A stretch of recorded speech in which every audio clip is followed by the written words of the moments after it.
Okay, just waiting on Susan, Martin.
All right, everybody ready?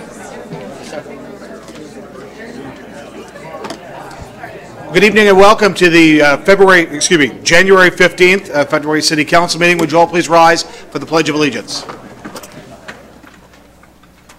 I pledge allegiance to the flag of the United States of America and to the republic for which it stands, one nation, under God, indivisible, with liberty and justice for all.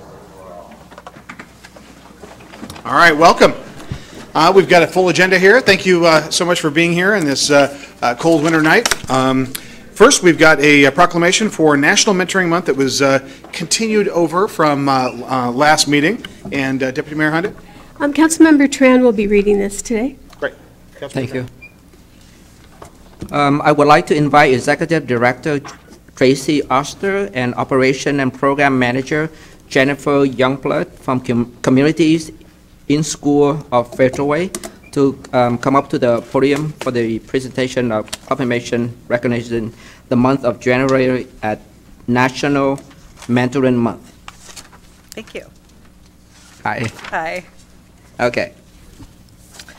Whereas the future of Federal Way rests on the shoulders of our youth, and whereas educated, confident, and nurtured children will give rise to a stronger city, and whereas mentoring matches a child with a caring, responsible adult to build confidence, stability, and to provide guidance and direction, and whereas research shows that mentoring has a beneficial and long-term impact on young people by increasing attendance at school, improving rates of high school graduation, and decreasing involvement with drugs, alcohol, and violent behaviors.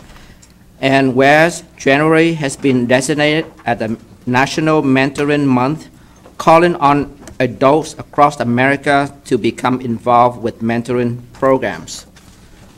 Now, therefore, we, the undersigned mayor and city council members of City of Federal Way, do hereby proclaim the month of January 2019 as Mentoring Month in the City of Federal Way, and urge all residents to recognize the importance of mentoring and to look for opportunities to serve as mentors in their communities.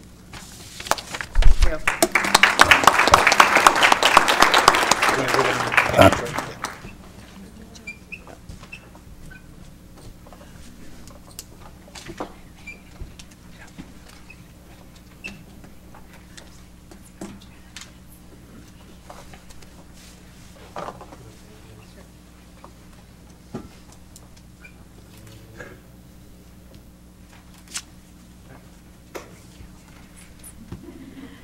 Thank you very much, Councilmember Tran, Mayor Farrell, Deputy Mayor Honda, and City Council. Thank you so much again for this opportunity to be here and to recognize our mentors in our city and our community. We really appreciate your support for National Mentoring Month. This is, I don't know, several years in a row that we've done this now, and we know that you guys support this effort, that you support communities and schools in the effort. one thing, so we all know, I mean, I think that the research is clear that mentoring really makes a difference. It can make a significant difference in the life of a child. It's really just about that caring adult, that person that's there to listen and to guide them and help be there for them and just let them know that they care. Communities and schools is one place that you can mentor, and if you're interested, we'd be happy to have you. But there are lots of opportunities in our community, and I would just urge everyone to take that opportunity when you get it and just really be there for youth in our community. Communities and schools, the school district has a Mentor and Me program. There's Big Brothers, Big Sisters, there's Boys and Girls Club, there's churches and being coaches, and there are lots of opportunities to really be that caring adult for a young person. And we know that every time you do it, it's going to make a difference. So however you do it, however you have the opportunity, please take it when you get it and be a mentor for a young person. Thank you. All right, great. Thank you so much. Okay, next we have proclamation honoring the historical significance of Camp Kilworth. Deputy Mayor Honda. Thank you. Would Jennifer Mortensen come to the podium and others?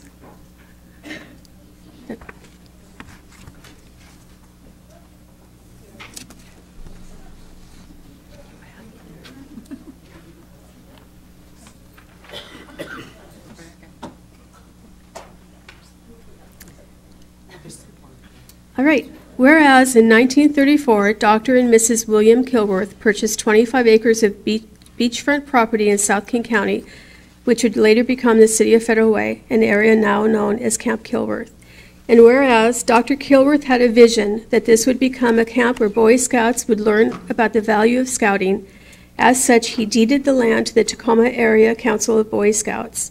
And whereas in 1936, members of the Tacoma Rotary Club built the iconic log Rotary Lodge, later to be accompanied by additional buildings and an amphitheater facing west across the Puget Sound and overlooking the Olympic Mountains. And whereas the Camp Kilworth property has many activities and spectacles, an obstacle course, a guided tour for the sight impaired, a shooting range, an archery range, camping, habitat exploration, open trails to hike and explore, squirrels, salmon, and protected species of birds. And whereas Camp Kilworth has served the youth of Federal Way for 82 years. And whereas the Washington Trust for Historical Preservation has put Camp Kilworth on its most endangered place list, signifying a site threatened by demolition or neglect. And whereas Camp Kilworth has provided outdoor experiences for many years and has the potential to continue to serve our youth and families in a meaningful and historical educational environment. Now therefore, we, the undersigned mayor and city council members of the City of Federal Way, do hereby proclaim Camp Kilworth to be an important part of Federal Way's history, and we encourage the Kilworth Foundation to remember Dr. and Mrs. William Kilworth's vision to serve the youth of South King County. Councilmember Moore?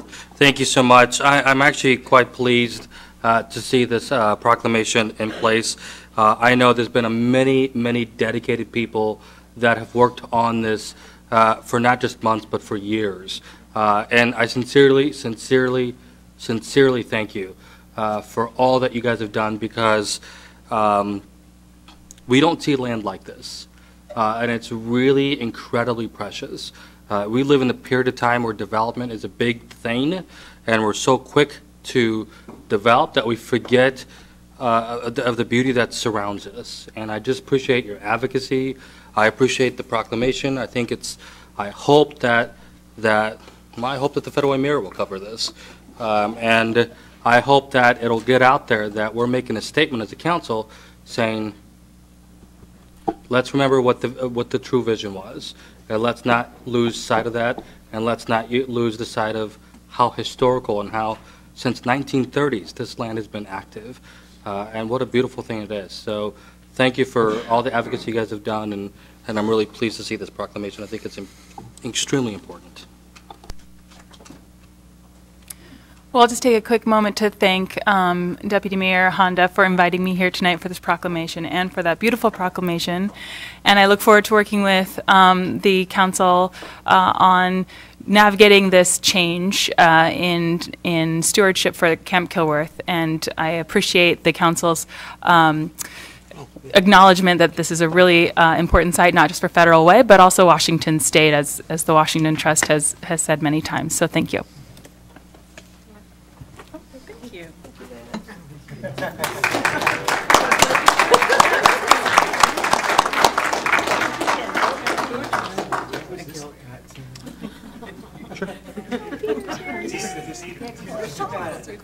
Like closer, like we like each other. Think so? You want to do that? And Taylor, it sounds like several of the council members would like to see a group photo as well. So can we, maybe we can, yeah, let's come down to the front. And should we have the council stay up here and stand, or should we get everybody downstairs? Downstairs? Okay, down. Okay. Okay.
Thank you, dear. Appreciate that.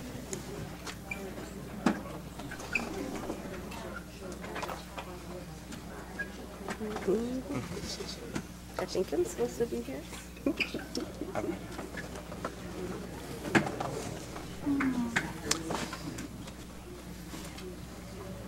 I have to do that for Bruce every time he takes a picture. I stick my tongue. He must have a lot of photos and we do Okay, that. please. Thank you.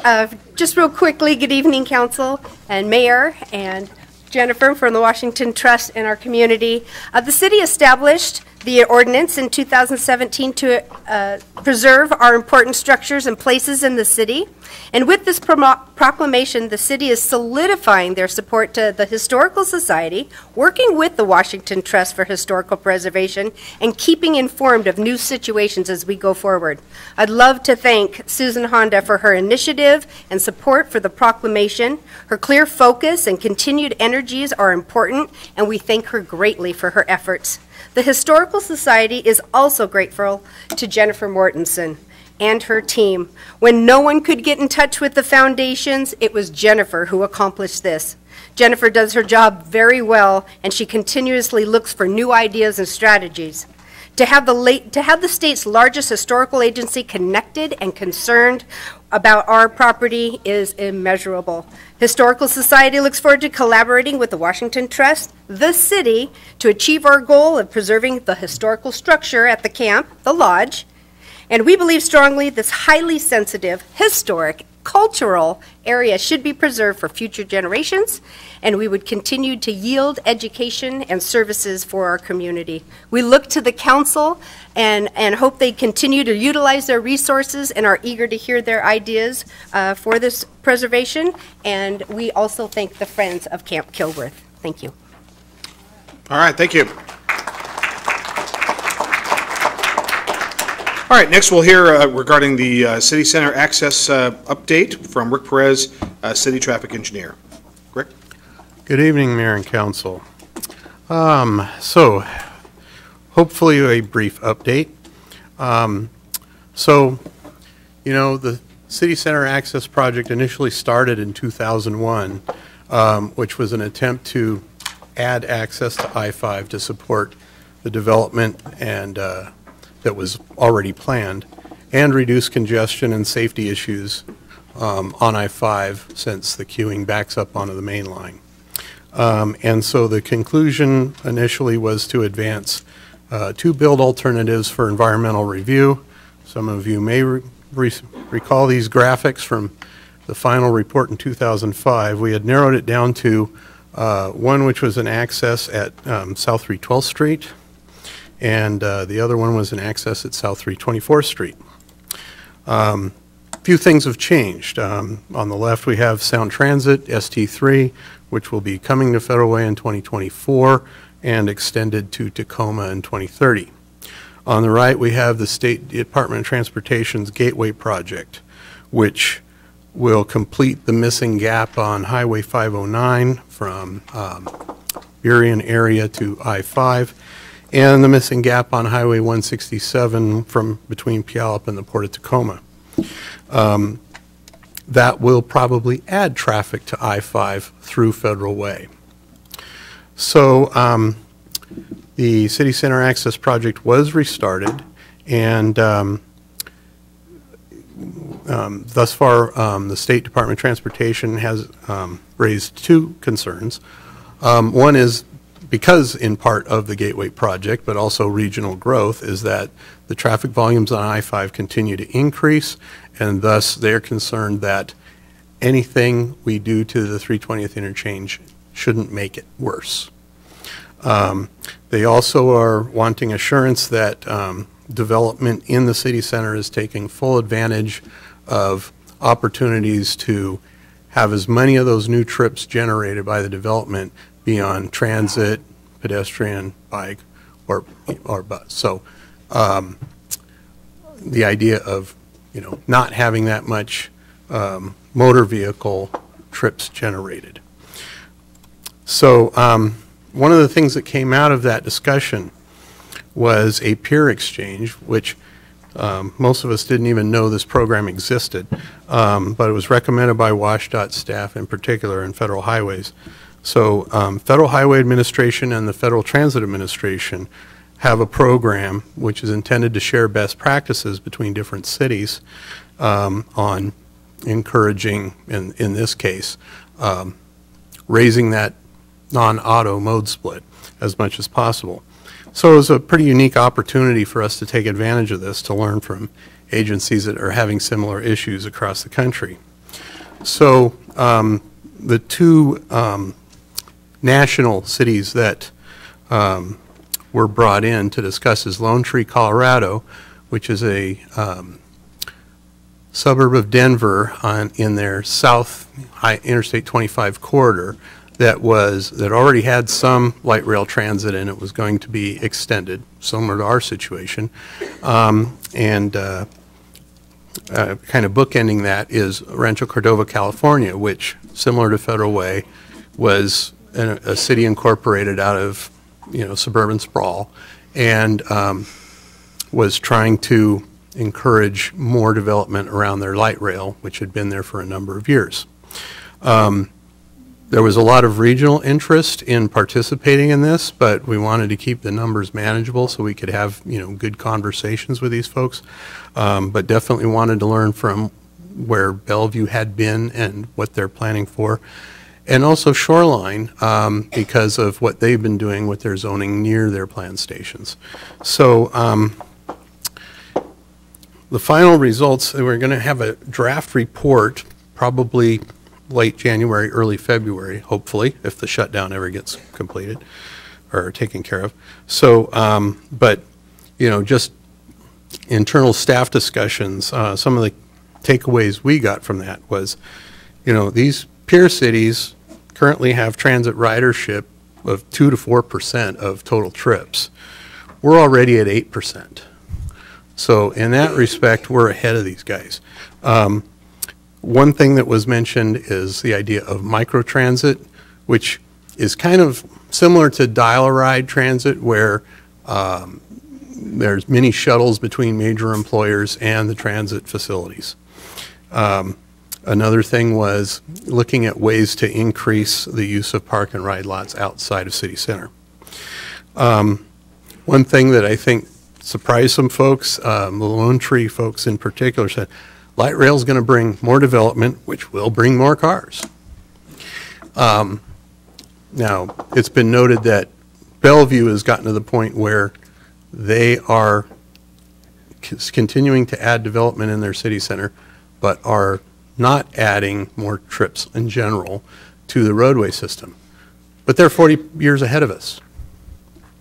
So, you know, one of the things that's going to crop up eventually is at what point do we, when we're having these discussions with the state DOT, you know, it's going to take us a while to get to that point where we can, you know, add development without having any other traffic issues. Finally, the thing that became apparent to us was that it shouldn't affect the viability of the city center access project because, you know, to be where Bellevue is going to take a number of years, and doing nothing in the interim is not going to be an acceptable solution. So again, the local peers on Bellevue and Shoreline, I think in many ways were ahead of the national peers in terms of achieving goals of encouraging that increased mode split. One thing that was a continual reminder from us is we need good sub-area planning around the light rail stations, and we've been kind of behind the 8 ball on that. It is critical that we have good coordination with development as it's coming in to maximize the potential for other modes of transportation and minimize the new traffic being generated. And finally, to attract the funding that will be necessary to support have that supportive infrastructure will require political support at regional, state, and federal levels. So, just an overview of where we are with the City Center Access Project. We tentatively have reached agreement amongst all the agencies, and that includes the state DOT, federal highways, King County, the transit agencies, that we can't really accommodate even the currently occurring traffic and the planned growth without modifying the interchange at 320th. And so we are beginning to look at interchange modifications. It's a little bit frustrating because essentially we thought we were there a year ago, but changes in DOT administration have kind of shifted, so we've had to kind of re-investigate what we thought was already resolved. I'm sorry this graphic isn't that clear, but on the project schedule, we started off with the traffic forecasting here, and then went into the local alternatives analysis, which is trying to demonstrate that we can do all the roadway improvements we want, but without the additional access to I-5, we're still going to have some pretty significant problems to deal with. The next step in that will be this access alternatives analysis. So what could the potential interchange configuration look like? So we had our first open house back in last spring, and out of that, you know, in addition, we also had a number of community events, you know, handing out flyers and answering questions on that. So in the upcoming year, we have the alternatives analysis. We will continue that outreach to the public and have an open house towards the end of that as we get to the point of trying to select a preferred alternative. So the study support team, which is all the different agencies involved, we're intending to recommend a preferred alternative in the fall and hopefully have council approve that preferred alternative, so then we can go into the environmental documentation phase and you know, getting the design up to about a 30% level, hopefully, in 2020. And out of that, we'll also be creating an access revision report. And so with the goal of getting a signed report by WashDOT and Federal Highways agreeing to the preferred alternative and that we're adequately mitigating the impacts in early 2021. So, as I mentioned earlier, next steps, explore those interchange modification alternatives, continuing the public outreach, continue to support the study support team, and get more involved in what's planned for future development, and so we have a better understanding of how to accommodate that and not just our existing issues, and select that preferred alternative in October of this year. With that, I'm happy to answer any questions. Council, any questions? Councilmember Seppa Dawson? Can you tell us how it's also the light rail coming down to Federal Way, how those all those projects? Yeah, and that's one of the interesting things. So the light rail station is planned just on the northwest corner of 23rd and 320th, which is one of the big bottlenecks we have because all the traffic I-5 and across 320th, across I-5, are coming together, and 23rd is the busiest cross street immediately west of where the traffic volumes on 320th are highest. And so now we're going to have a light rail station across that. We anticipate that the 320th park and ride will be better utilized because no matter how much park and ride capacity we provide with the existing transit center and the additional parking spaces provided by Sound Transit, that's still not going to be enough, especially for the first 6 years until the line's extended to Tacoma. So we're going to have, the reason I mention all that is we're going to have a lot of pedestrian traffic crossing at 23rd and 320th. And that will impact the ability to make right turns in particular. And so, that's going to be a challenge to deal with for sure. And that's why we're trying to get ahead of this and at least know what we need to build in order to make things work over the long haul. Did I answer your question? Especially if you're talking about I-5 being impacted by 509 and then 167. Right. Theoretically, when the HOV lanes are completed through Tacoma, things will be a little bit better and the 5 curve won't be so terrible. I'm concerned that regional growth will overwhelm that improvement pretty quickly. So, yeah, it's something that isn't going to be going away significantly, and we need to be prepared to deal with it. Councilmember, thank you. Councilmember Kopang? Rick, thank you for the presentation. Just wanted to make sure I'm tracking with you 100%. You said we were looking at exit 312th and an exit 324th as two options. Then you said everything changed. Now, that was everything changed internally at WashDOT, or are those options off the table in some way? Well, okay, so a couple things. One is the change in administration was mostly about, we're not going to make it so easy for you to add access to I-5. Okay. And part of that was driven by the realization that the Gateway project will increase volumes on I-5 through Federal Way. So combination of both. So yeah, then beyond that, I think it's mostly just how do we make sure that the off-ramp from 320th doesn't back up even further onto I-5, which is a significant safety concern. So did that answer your question? I don't know how we can make the exit from 320th any wider or yeah. really much longer. I mean, really, when it comes right down to it, I think we need alternative access. Yes.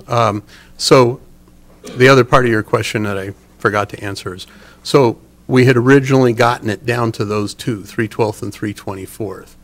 As we start exploring access alternatives, we could see a lot of variations on the theme around those, to the extent that, the study support team may want to explore the other ideas that had been previously rejected. I think we've explained why that those alternatives don't work, but somebody may get hung up on, I think you need to look at 312th. I need to think you look at 304. I think you need to look at 288, 336. We've looked at those before, and the bottom line is too many people want to be on 320th. So what can we do to Right. spread the load? But 50% of the traffic coming off the freeway is destined for city center. So, building something out at 288 isn't going to help divert traffic from 320th. So we need to get the access as close as possible to where people want to be in order for it to be even worth the investment. I see the major challenge being not north, north-south is the major challenge, so it's about getting more east-west access. And that is an issue, and, even without interchanges, we could be looking at overpasses at 312th and 324th, and even 317th, the direct access ramp, extending that east as provide another way across the freeway. So all those at this point are on the table, and as we explore the design issues, one particular issue is now that Sound Transit's pretty much nailed down their light rail alignment, it's going to be a lot harder to get an access at 312th, especially because on the west side, the light rail alignment is so close to the freeway. Sure. Okay. Rick, thank you. Deputy Mayor Honda, and then Councilmember Johnson. Thank you for presenting today. Is this funded? The city center access, this phase is funded through the environmental and preliminary design. And, as a matter of perspective, the alternatives that we're going to be looking at are going to be over $250 million. Okay, so this is not something that the city is going to be able to fund. We understand that intuitively. So what we're looking at is being able to position the project such that next time there's a revenue package out of Olympia, that we can get this project added to it, and at least even just get partial funding and build, a piece at a time. Is probably not going to be all one project unless we are really successful in our lobbying in Olympia. So how many years do you think it'll take? I hesitate to even guess. Okay. There's a lot of dynamics associated with that. Okay, thank you. Councilmember Johnson. Thank you, Mr. Mayor. And one of my questions was just around, I think our priority as a council obviously is economic viability and how we're thinking about all those considerations. In the peer exchange, was there any learnings around enhancement of economics in the downtown area when they're doing this project, or decrease? Yeah, I'd say, there's a lot of regional dynamics that come into play.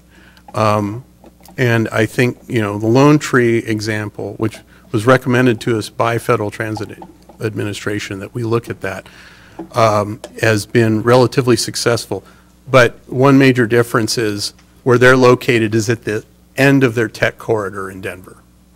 So the jobs were already coming there. By comparison, Rancho Cordova hasn't had a lot of new development associated with the light rail, but they already had some major employment. However, the major employment was not near the light rail. So they've been trying to encourage that with a little bit of success. But I'd say they were a little bit underwhelmed. And it's not through lack of investment on their part in trying to fix up the corridor. So it is kind of a mixed bag. One thing I know from personal experience, having worked on the West Side Light Rail in Portland, is transit creates its own market. So when we have that station, it's going to draw people that want to use transit. And like I said, we've already got 8% mode split, which is, for a suburban area, is actually pretty darn good. But over the long haul, it's going to need to be quite a bit higher than that. I don't know that we'll ever get to the 50% that downtown Seattle has, but for us to be able to go vertical and accommodate that growth in the city center, we are going to have to rely on transit more heavily, and our transit partners need to be able to provide that capacity just the same way we're asking the State Department of Transportation to provide that capacity on the highway system. Okay. Councilmember Duclos. Yeah, Rick, my understanding is that they're going to be starting to work on things and relocating businesses from the downtown. Yes. And do we have any assurance from them that they're going to relocate those businesses in Federal Way? They cannot assure us of that, but they're aware of our concern. They're going to be helping and working with Tim Johnson to try and keep those businesses within the city. So We part of we really part- need to. We can't, Yeah. if we lose those as well as those spaces down there, the city's going to be in trouble financially. Yeah, definitely in the short term. The question is, you know, even if we lose those businesses, the transitory development that should occur around the light rail stations should be able to make up for that.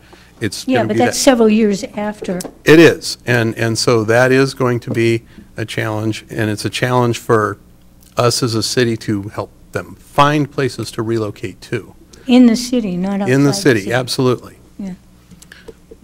Yeah, that's what's been worrying me all along. There's no guarantee that they will relocate in our city, and that would mean a loss of B&O tax for us. And sales tax revenue. Huh? Well, it'll be a business, sales tax. Right. Okay. I don't care, whatever you call it, we'll be losing money from them. Right, exactly. Okay, seeing no other lights on, thank you, Rick, for that great presentation. Thank you. All right. Now moving on to Mayor's Emerging Issues and Report. Last week in this very room, 1 week ago today, we had the 2019 Federal Way Police Department Annual Awards Ceremony. The chief and his leadership team did a great job. Well, we've got just a tremendous police department, and it was really great to see the individual awards and acts of valor and just very hard work by our police department. So I was there with the deputy mayor, and we it was very good, very well run by your department, and it's an honor to be there for that. Also, last Wednesday we had the Federal Way Chamber Luncheon, in which there was a representative from IRG talking about the property and kind of the status of what their proposals and plans are. And that was at the Federal Way Chamber. And then we had the 30th District Legislative Priorities Breakfast last Thursday over at the Community Center. It was a good discussion. Appreciate our legislators being there and their representatives, their staff as well as probably the best attended legislative breakfast we've ever had. We had a great opportunity. Thank you, Yarden, for and all the staff for their work, and the council in putting together a great legislative agenda, and we'll be following up with our legislators in regard to the details of some of those requests. Then just this past Sunday, we had the Korean American Day celebration, the statewide Korean American celebration. I believe it was the 11th of the excuse me, the 12th. Thank you. It was the 12th, and it was there were folks there from all over the state. It was at the Performing Arts and Event Center. It was a great event, and I'd like to thank the folks that put that on. And actually, I think we had almost every one of the council members present for that, and it was a great community event. We had people there. We had actually state legislators there from as far away as Spokane, and essentially from all over the state. So it was absolutely great. Now we've got Greg Baruso, the chair of our Diversity Commission, to talk about the two next items regarding our MLK Junior Food Drive this coming Saturday, as well as the MLK Junior Celebration on actual MLK Day on January 21st at the Performing Arts and Event Center at 10 a.m. Greg? Thank you, Mayor, council members, and Deputy Mayor, and welcome public. Thank you for giving me a brief. I'll be brief real quick because I know hasn't been on agenda, but I did want to speak. The weekend is coming again. It's our annual MLK event. The food drive is happening on Saturday. We have 5 stores at the Fred Meyer grocery outlet, the 2 Safeways, and 1 in Twin Lakes, and 1 on 320th. And also we have the Walmart, the Super Walmart. So I asked the folks and everyone to please support that food drive. It goes to the Multi-Service Center, and it goes to the Federal Way Senior Center on Saturday. The event, as you know, we combine and we partner with the school district, and we move it to every high school. This year is Decatur, and they've been working on that. Group's been working on that on the MLK event feverishly. The program is out, the agenda for Monday, so I invite everyone from Monday also. I know it's a weekend. I'm off too, but for the past probably 11 years I've been doing this. Every year I'm there. So it does start a little earlier, as the mayor and everyone knows. We are starting it at 10 o'clock this time instead of 11. So it goes from 10 to 11:30. We're going to have performers, speakers like we normally do. The mayor will speak also, superintendent. And I think I would like to invite everyone there. Like I said, the scholars and there's a different groups in Decatur, the leadership group, the We Act folks, the Honor Society. So they combined the B issue, what they have for the B issue, they all combined, and it was one big group that did this, along with partnership with the city, and thank you again, and Diversity Commission. So I invite everyone to come. We're going to start off with their assembly on Friday, and council and mayor and deputy mayor are invited. I hope to see you there, because I'll be there. And it starts about 8:45 Decatur, and then again Saturday is the food drive. Then we move to Monday at the PAC. So again, I'd like to see everyone there, and it'll be a great event again as usual. So thank you. Great. Thank you, Greg. Thank you for your service. And thank you also to Jerry Lynn for all your work helping to make that a reality. Actually, myself and Jerry Lynn and Tyler were actually at Decatur High School talking with those young students about the plans and going over the agenda. So I think they've got a great presentation for us. They do. Thank you. Thank you very much. Appreciate it. Okay, I want to let everybody know we're going to have a town hall meeting, but we're going to try something a little bit different, and it's going to be a Facebook Live town hall that I'll be just hosting myself in regard to question and answer and anything that people may have questions about going on at City Hall. It'll be on January 24th at noon. And so I'll be looking for that. We'll get push some details out, but it's really going to be sort of a question and answer on things that are going on out in the community. And I think Facebook Live is a great platform on which to do that and answer any questions and talk about the things we have going on. We've got the annual City Council retreat on January 26th. That's not this Saturday, but a week from this Saturday at the Performing Arts and Events Center at 8:30 a.m. And that's usually an all-day affair. We get done by the early afternoon, and sounds like we've got a good facilitator ready to go, and it's usually a great opportunity to hear, an opportunity for the council and for staff to get together at the community and really talk about the collective vision of the council and the community moving forward for the next year. All right, and then I've got the Mayor's State of the City address on February 28th. At 6 p.m. at the Performing Arts and Event Center. Our Performing Arts and Event Center is getting a lot of use, and it's good. We're going to attract people, and that's February 28th, 6 p.m. at the Performing Arts and Event Center, and you'll hear a lot more about that as time goes on. All right, now for City Council reports. Our Finance Committee, chaired by Councilmember Duclos. Thank you, Mr. Mayor. After the legislative breakfast, the deputy mayor, myself, and our finance director got together and talked about some issues that we needed to be putting on our agenda and talking about.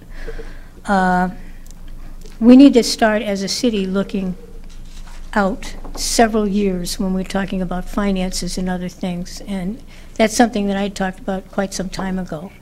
But we really want to, and maybe at part of the retreat, we should put that on the agenda, because we should have some long-range planning here and targets that we need to shoot for.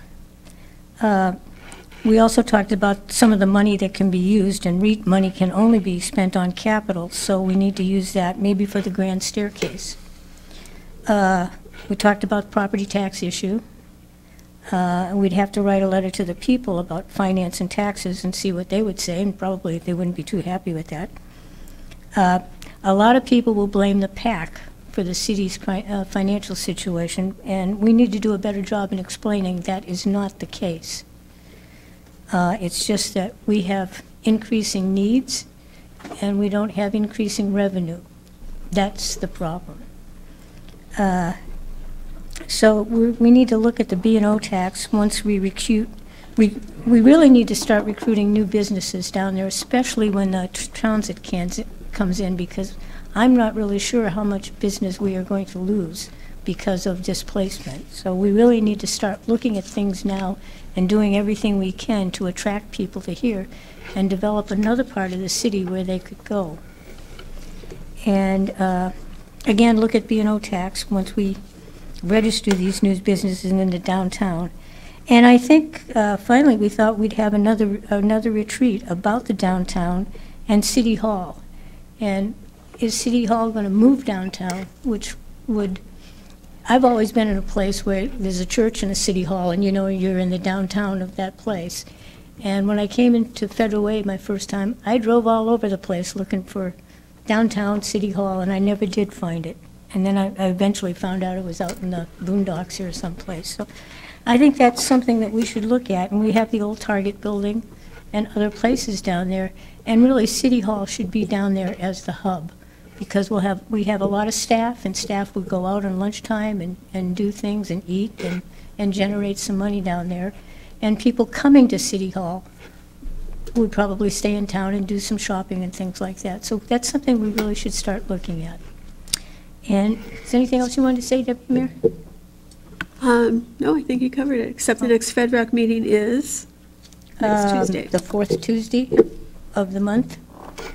And I don't have a report from FedRAC because we didn't meet last month. Very good. Okay, thank you. Councilmember Moore for Lodging Tax Advisory Committee. Thank you so much. I'd love to see a public library in our city hall as well. So, well, first and foremost, speaking of revenues, Mr. Mayor, there's a lot of exciting things that are happening at the Lodging Tax and Advisory Committee, which I'm willing to make a bet that not a lot of people know what happens in our committees. You know, one of the questions I've been kind of asking and wanted to kind of go over a little bit is what does tourism mean to Federal Way? And I wanted to kind of report that in 2018, the city incurred $297,595,000.56 of lodging tax revenue. That's what that means for the city of Federal Way in terms of tourism. And specifically, month by month in 2018, rest assured I won't go over the 12 months independently, but in November of 2018, we incurred $27,704.04. And so we have seen a gradual increase, not just by the month, but also by the year as well. So November of 2017, we were at $27,262. So you can kind of see the difference. So it really is quite interesting to kind of think, what does tourism mean to Federal Way and how does it benefit us? And so I think that's really important. I'm going to hopefully work with Tyler in the mayor's office to see if we can get that on social media, because I want to make sure that it's relatable to our citizens and our public, so that we can, so the public understands that we have a strong tourism program here. Also, I wanted to share that I was told that I need to have a prop, so here's my prop. This is the 2019 Swimming and Diving Championships of the Pac-12. So it's the women's swimming championships, and then the women and men's diving championships, which will be held during February and March. And so that'll be held at the Weyerhaeuser King County Aquatic Center. You'd be surprised how much business and revenues that the King County Aquatic Center brings to Federal Way alone. It's pretty phenomenal, and we're really lucky to have Mike Dunwitty, who manages that facility, work with us and have a great relationship. Also, my next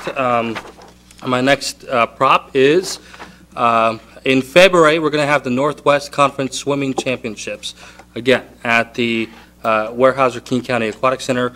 We'll make sure that we'll put this on social media so that people can at least know that there are lots of events that are happening, not just at the Weyerhaeuser, but everywhere else.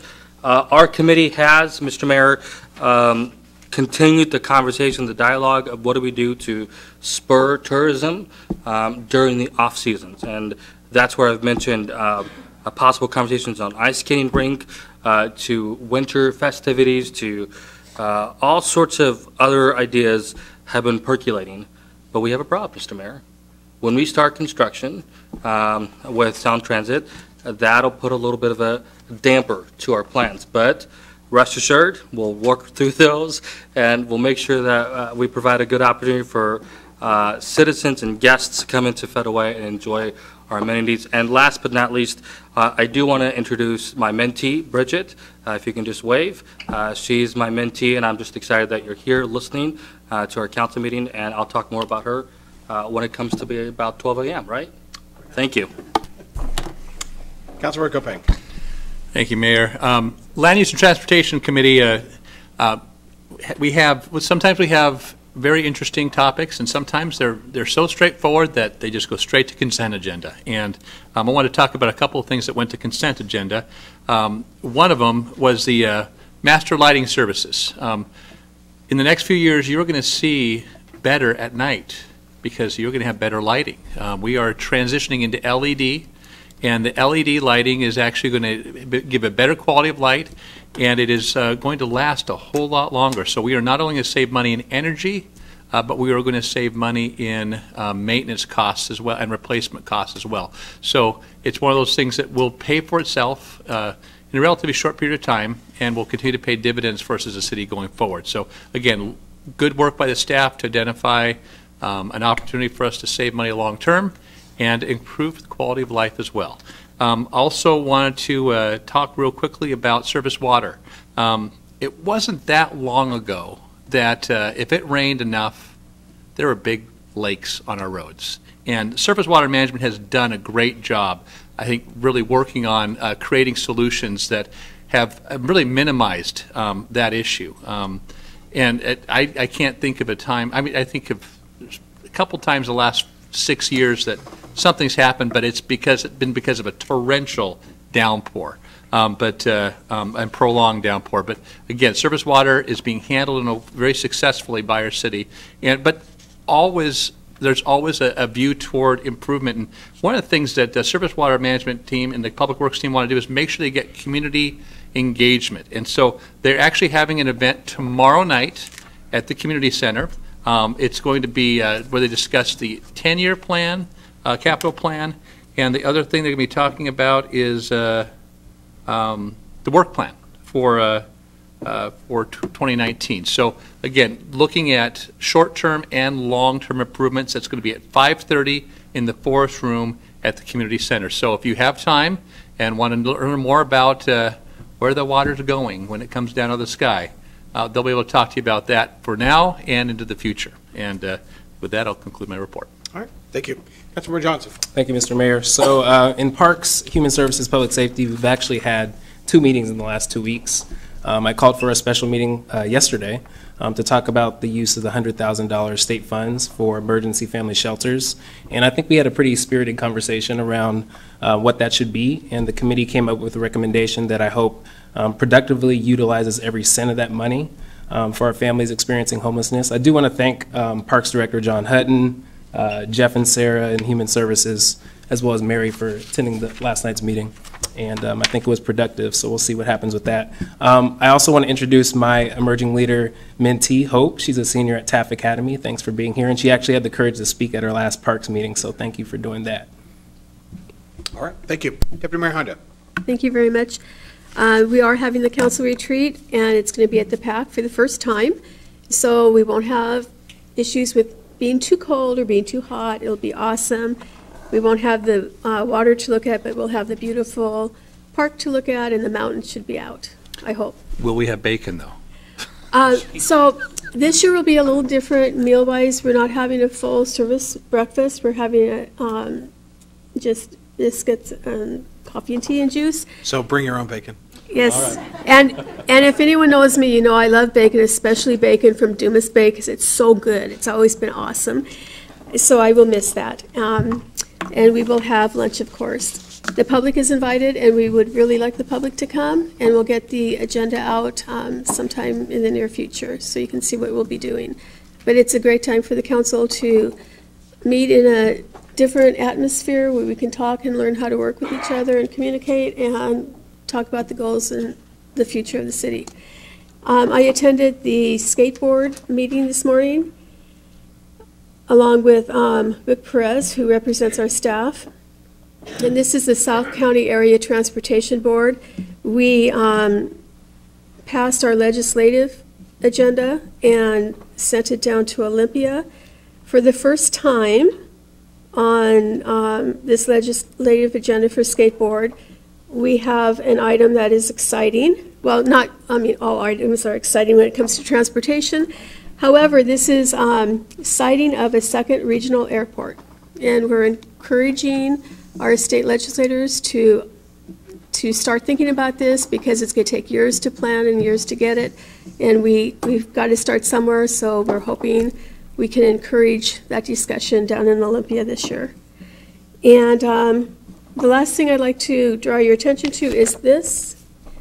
This comes out a couple times a year. It's amazing. If your children say that they're bored and they have nothing to do, there's things to do in here. So there's copies downstairs in the lobby. I know I got a copy at home because it is mailed to residents. So please look, there's a lot of things to do in here, and this is a great resource for families and for seniors and for everyone, except dogs. Right. Yeah, he's got a new dog, so. And thank you very much. All right, thank you. Councilmember Sefa Dawson, did you have anything to share regarding Sound Cities Association? Sorry, I should have, we got to get this on the agenda. Sorry, I didn't mean to sneak up on you. Okay. Well, you're welcome. I think we were, there were a couple of items. If you think about it, let me know, and we can bounce it in. You know, we've got 37 cities in Sound Cities Association, and we've got several members on the council that I'm on the board, and then the board of directors. Councilmember Duclos was on the board and served us well. It's 1 million people that live in essentially the areas, the suburban areas around Seattle, and their slogan for Sound Cities Association is 1 million people, one voice. Did you remember? Yeah. Okay. I was kind of filling in for you for a second. Okay. Thank you. Okay. That was very helpful. All right, good. So one of the, actually last week, one of the meetings that I attended is called Public Issues Committee. And so at that committee, we had something that's like a study session before the actual meeting that's an hour long. And it was around emergency management and emergency planning. And so regional emergency planning as well as local emergency planning. So Mayor Jim Farrell and I talked a little bit about it, and it would be a great topic to have here as a study session, because we need to know what actually constitutes an emergency regionally, and or if there's any kind of a local emergency, how do we respond? What is my responsibility for me and my family, as well as my neighborhood? Who do I go to? What do I know? I mean, all the questions that we need to have answers for, because I don't know when the last time is that I even had this conversation with anyone, especially my neighborhood. And so I think it's something that we should consider doing sometime soon. Mayor, may I? We did have something like that for the council several years ago, and it was very informative. We had people come in, and we actually did some real practicing, too, about what you would do if something happened. And it was very informative, and I think we should do it again and have someone come in that does emergency management and put us through some of the things that we had to do that time. Yeah, and you know, Ray Gross, our emergency manager, I don't believe he's here this evening, but he does tremendous work, and we're really talking, there are multiple layers. Obviously, there's the state, there's the county, and I think you had talked to an individual named Sarah who was talking about and gave a presentation about Division 3 or Section 3 of King County, of which we fall under. Ray Gross, our emergency manager, does a tremendous job, and with our Emergency Operations Center, or the Greater Federal Way EOC, we meet regularly. In fact, last August, 75 representatives from Federal Way went to Emmitsburg, Maryland, to the National FEMA Training Center to talk about a possible Cascadia event and what we would do in that event. So we had representatives from the city, from Lake Haven, from the school district, and South County Fire, and it was a great, and I think I gave a presentation. However, but I think because there's so many different scenarios, and because there's so many different ways in which, or expectations in which an incident does happen, I've talked to Ray Gross about having a presentation here and having that same presentation from Sarah from King County here as well, just to talk about, in the unfortunate, if there is a disaster or I don't even want to list some of the items, but if we have them, the EOC location would be here in the City of Federal Way in the Patrick Marr room on the first floor. We drill, in fact, actually, we've got a mock press conference that we're going to be working through, I think later this week, and we did that several years ago, the last time we went to Emmitsburg. So the professionals behind the scenes and the folks that are involved, but I think you bring up a really good point to make sure that we cast a wider net and make sure that briefing is done. So thank you. Councilmember, Deputy Mayor Honda. Thank you. I forgot the most important thing, to introduce my mentee, Katie. Wave your hand. Katie and I had a great conversation yesterday.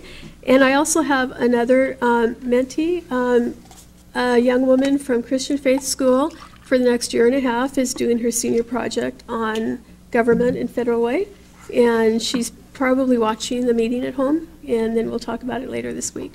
But it's very exciting. Our youth are our future, and the more we can let our youth know what local government is, the more exciting it is, because this is where you can be involved. Okay. On that note, Council, I think we are going to either have a study session or have this a regular agenda item on emergency preparation, and we'll have at a minimum Ray, but we'll reach out to King County. So thank you very much. It's one of the most important things we do to plan for these kinds of emergencies. So thank you. Okay, now moving on to the most important part of the meeting this evening, and every meeting is public comment. So I'll go ahead and list a few names, and everybody knows the rules of 3 minutes unless you're speaking for 5 people, and then it's 5 minutes. Tashana Nash will start us off, then Karen Brugado, and then Mr. Tim Lukabaugh, and Karen Pettingell. Good evening. My name is Tashana Nash, and my husband Darren and I are 16-year residents of Federal Way. We love this community and the lives we have built here. We are raising our 3 daughters, ages 17, 14, and 11, and we want to be part of creating a hometown that they can be proud of. And if we're lucky, one that they'll want to return to someday and raise families of their own. Along with many others, we see the potential of the 400-plus acre former Weyerhaeuser campus. And as more research is released on the physical and mental well-being benefits of green space and urban forests, I am more energized than ever to continue what we've started.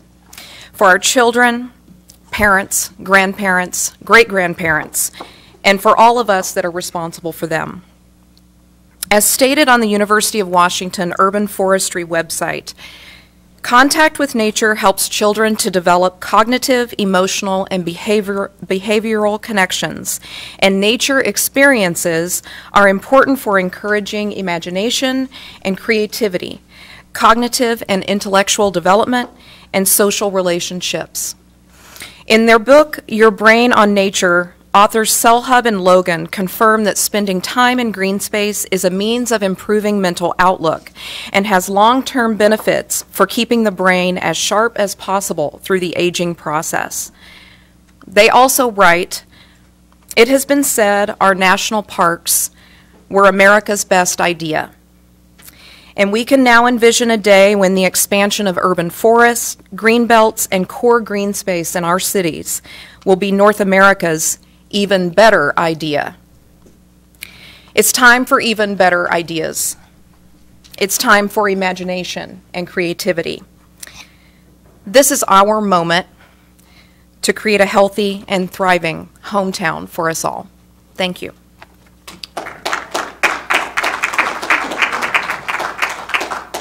Karen Brugado.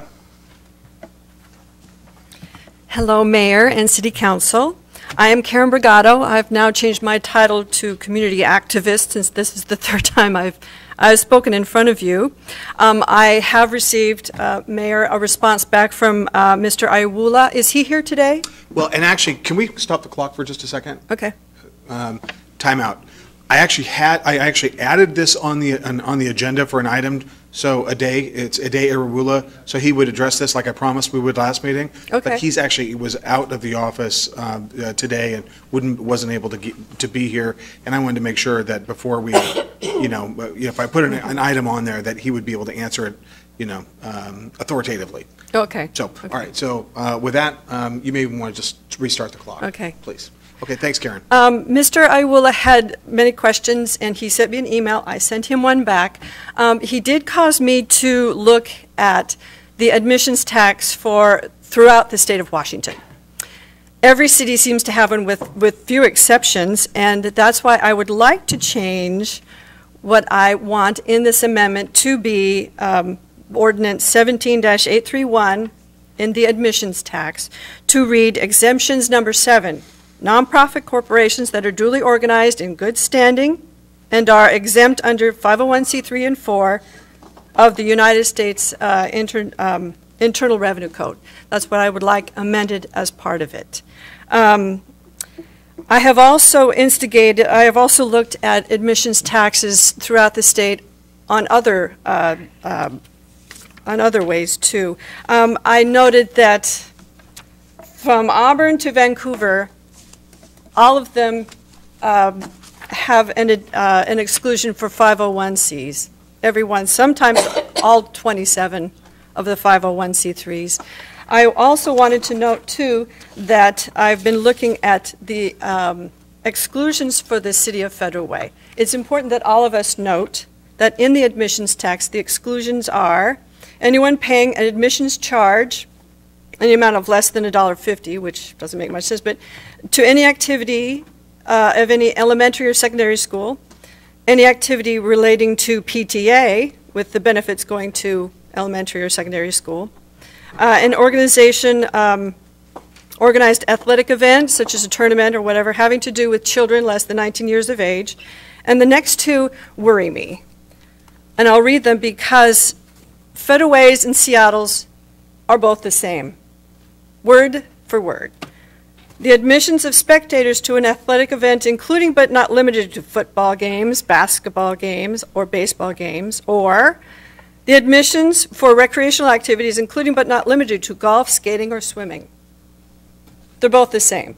They both exempt them, except Seattle doesn't. Seattle has the caveat, exemption to the admissions tax shall not apply to football games, basketball games, recreational sports. They make money off of Seahawks, Mariners, and Sounders games. Federal Way exempts them. So I ask you today, why are you penalizing not-for-profits and making them pay, yet for-profit companies right here in town, recreational, have to pay or exempt? I find that very disturbing, and I have filed a Freedom of Information Act with the city so I can know where your mind's at. I don't know what's happening with you, but I want this admission, the language to be added to it. And if you have any questions, I'll be willing to answer them. All right. Thank you, Karen. Thank you. Tim Lookabaugh. Mayor, Deputy Mayor, Council, thank you for seeing me again. I just want to keep the forefront of the emergency housing, now transitional housing, now emergency housing, on the forefront. I was here last week and I heard what the state representative and the senator said about intent behind the $100,000, and I know that they talked about giving some of this money, because now that Mary's Place is pulled out, giving some of this money to be used towards permitting and such. Could be used for that. I would ask, if you are going to give Fusion or any other entity this money, that you make sure that there is some kind of amendment or caveat in that writing that says it cannot be used to change any zoning from a RS to an RM. The only thing that that does is going to tie it up and not get to the people that really need it, because there will be battles by all the neighborhoods that surround these areas. There's a reason why your own zoning map, if you look at it, It's a light yellow. All in that area, all in my area, all in your areas that you guys live. I do believe that some of you live over in the Ridge, some of you live over around Sherwood Forest. There's a reason why it's all yellow. That's why it should stay yellow. Nice yellow, not a darker yellow. So please, if you're going to use this money, make sure that there is a caveat. They cannot use it to go fight for a zoning change, especially from a RS, which is residential single, to a RM, to a residential multifamily. That is not a multifamily area. Thank you. All right, thanks, Tim. I'm going to have Yarden give you a brief update on what... I heard the update, but it's trust, but I need to verify and see it actually written. Very good. Okay, thank you, Tim. Okay, Karen Pettingill. And then Richard Pearson. Hello, Mayor, Deputy Mayor, and council members. This is regarding the last meeting that you had, which you probably don't remember, huh? There are several points that I have. I would first like you to start doing your homework before you ask for money.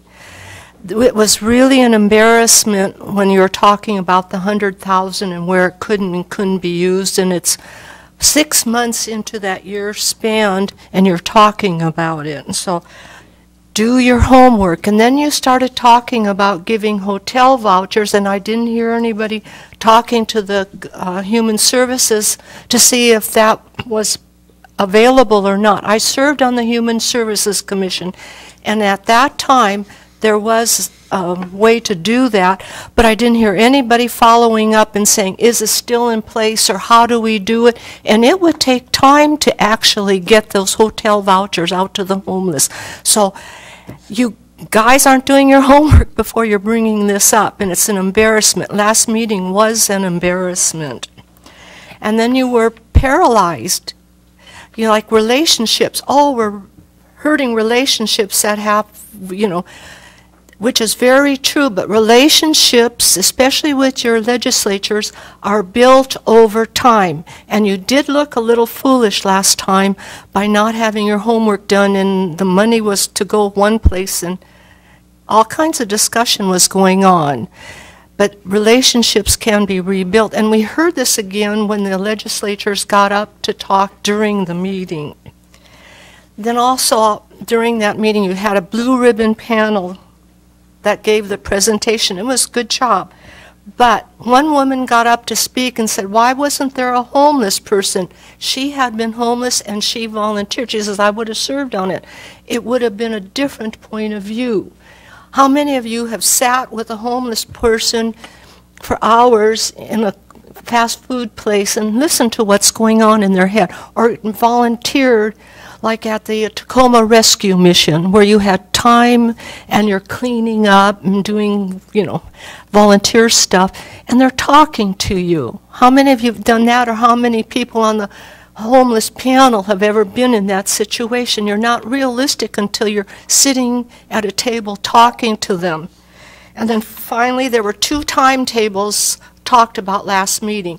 This money had to be used now for immediate needs, and then Fusion is building has great plans. I really respect Peggy and the work that you're doing, but that was out in the future. You're getting your timetables mixed up. The last meeting was an embarrassment, and I guess I said it pretty clearly.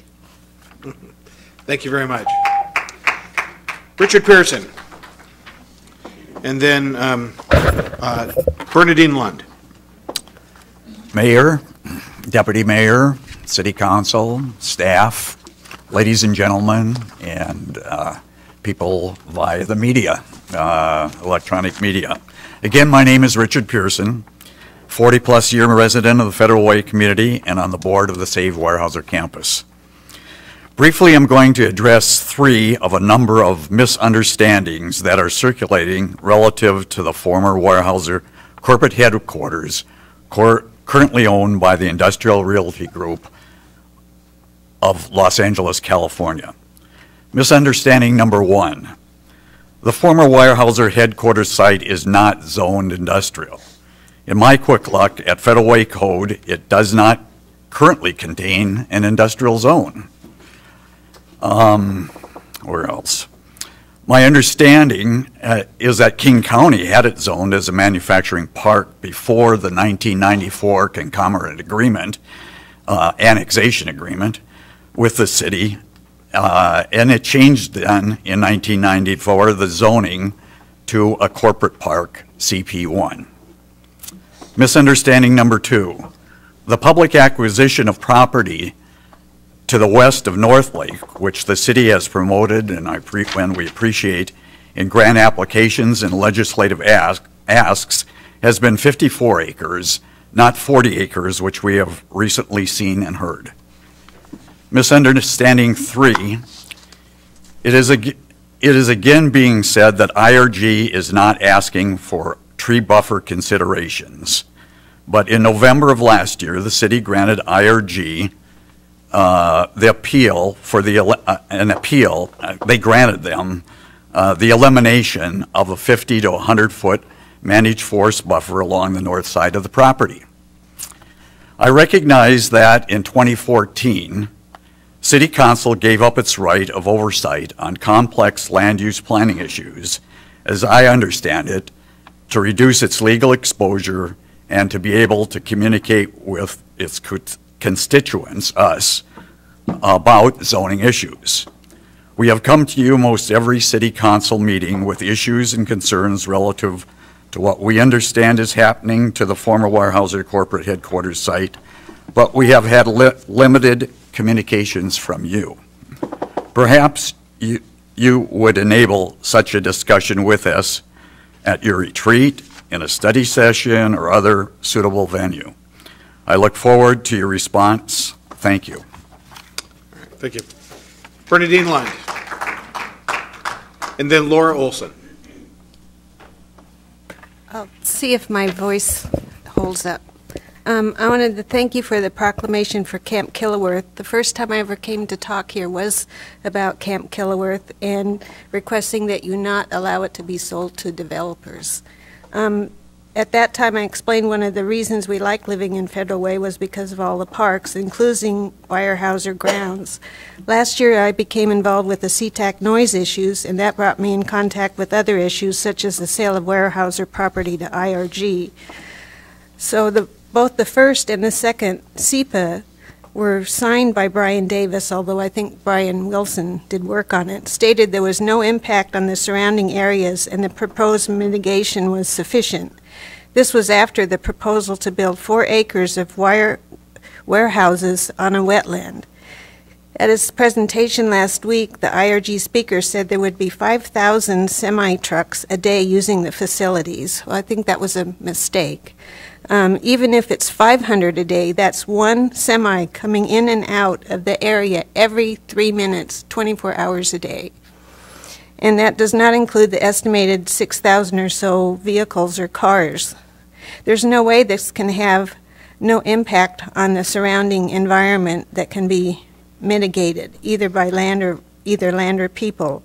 There's also an article in this magazine I just found, or somebody found it and posted it, that lists the 10 most congested truck areas in the country. Washington has 5 of them. 2 of them are State Route 18 and I-5, and State Route 18 and State Route 167, which is where those trucks would be going.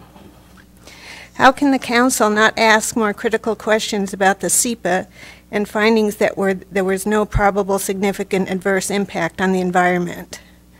The SEPA results don't make sense to me, especially when we're talking about a wetland area and thousands of vehicles.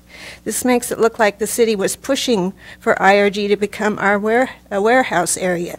It also seems to fit well with the SeaTax increase in cargo planes, which many residents are also opposed to. So my question is, what are you going to do to avoid the look of corruption and collusion with IRG? And what are you going to do to get back the trust of your local community?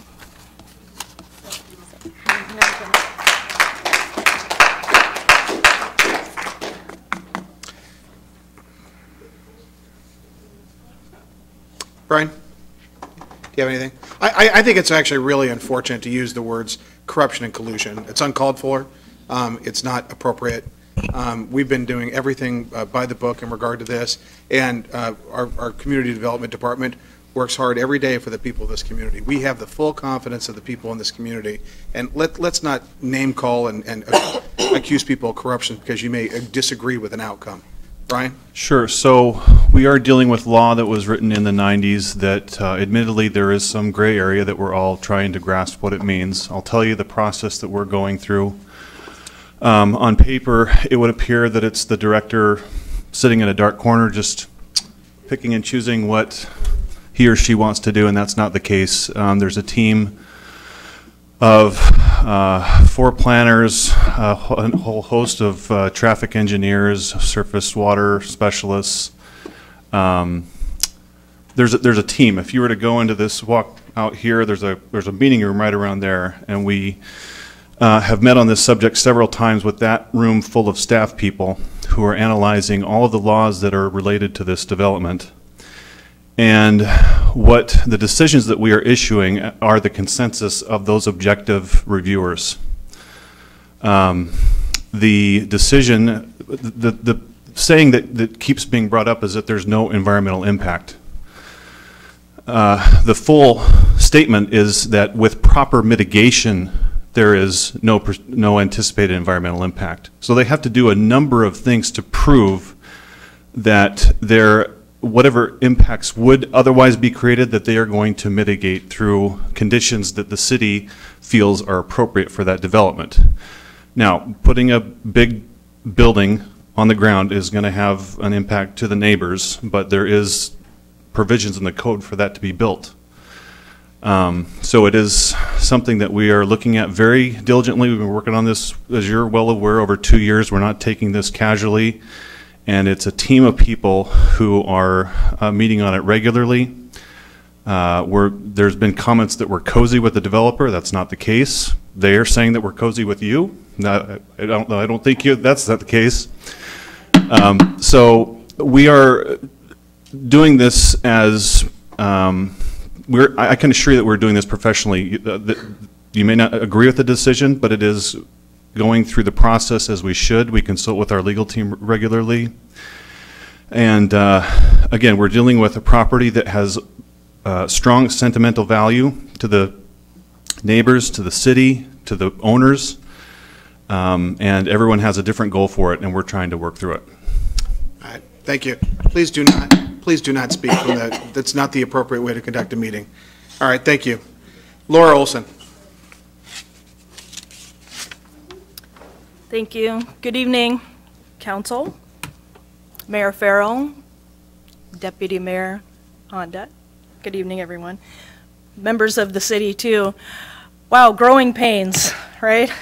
I was going to say a lot about Camp Kilworth tonight, and most of it was said already. Martin Moore spoke about it right during the proclamation. The proclamation itself, I want to express my gratitude for the city to recognize that that is a really important piece of property in our town. And I've been up here a few times, as have a lot of the friends of Camp Kilworth, to say, you know, once you lose that, you don't get it back. And that's what we really feel passionate about. We don't pretend to know what the future might be for that, but that it stays is what we want. You know, that said, in 1934, when the Kilworths handed this property over to be a camp, Federal Way was not a town or anything like it. We had the mosquito fleet coming up from Tacoma and people summering in Redondo.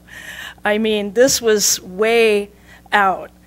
And you know, what a gift that we have now that this is in our city. We don't have to spend a day's journey on a boat to get there. Or my grandma, who was from Black Diamond, where I grew up, would talk about how her dad would hop in the Model T and hopefully it would make it all the way to Seattle. You know, that's where this camp is from, and we are here enjoying that legacy. And I think what the vision we have as the Friends of Camp Kilworth is that it's been serving Boy Scouts for 85 years, which is great. My 3 teenage sons have grown up in this area with Camp Kilworth, and that's great. But we think that it can be more. One of our ideas is maybe to form a nonprofit that might market to all youth organizations so that a wider group of youth can enjoy this outdoor educational activity. And I mean, that's anything from STEM to YMCA, the list goes on, youth organizations. All of them are suffering from declining membership and having challenges in upkeeping their properties and things. But if the property can come as its own entity where the kids can come and enjoy it, you can fill that place every day, every weekend, easily. So that's just a little bit of our vision, and I thank everybody who's stood up to talk about this, and there goes my red light. So All right, thank you very much. All right. Catherine Festa, and then Linda Campbell, and Zell Delpy. I think it's Zell.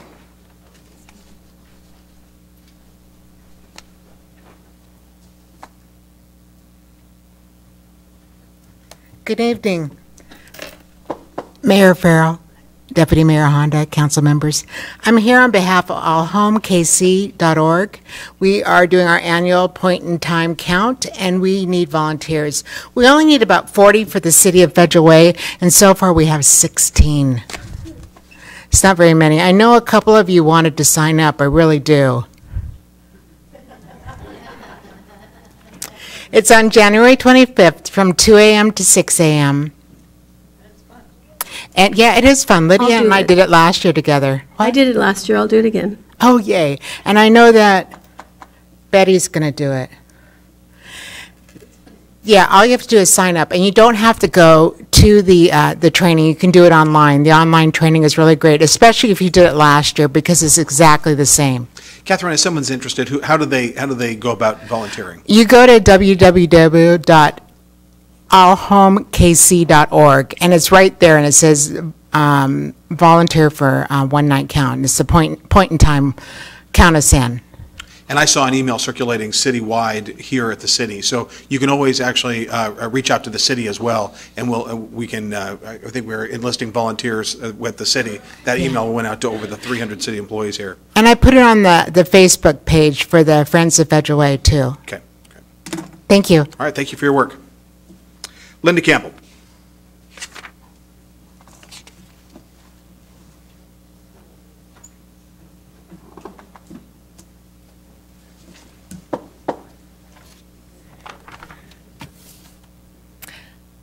I'm Linda Campbell, and I'm from the Grouse Point HOA, and I really thank you for the opportunity to speak tonight. I really appreciate when our mayor says that this is the most important time of the meeting.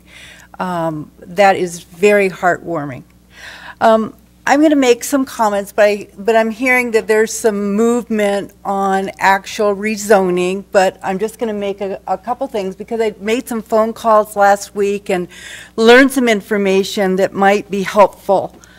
I called up the King County Council Clerk to help me find the appropriations legislation regarding fusion and the $3 million. And I was so amazed that the language is so simple. It's only 9 words. And my husband made me a sign. I don't know if you can read it. But I thought this was amazing. But it says $3 million to Fusion for its shelter in Federal Way. And I really didn't understand that appropriation legislation was actually this simple. It amazed me.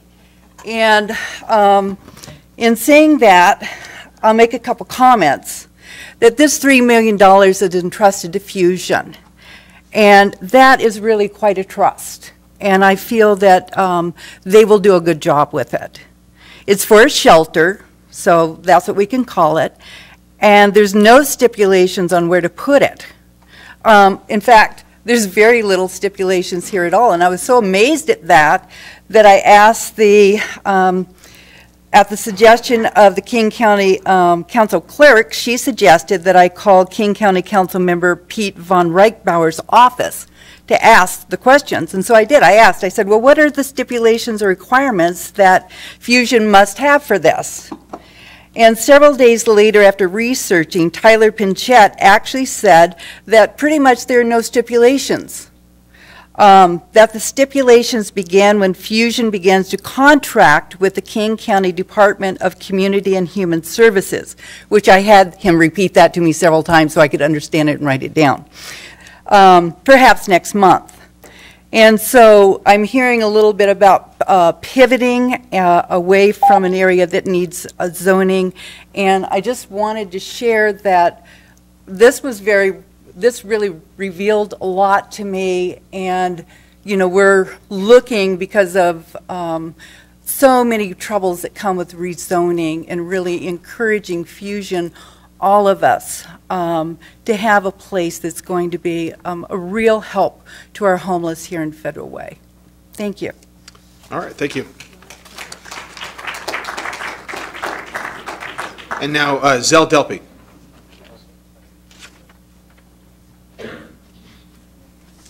Good evening.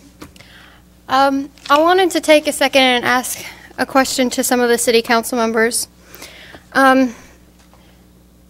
Susan Honda, I'm curious, if something is stolen from you, what do you do? Actually, Zell, can we restart? Let's restart the timer.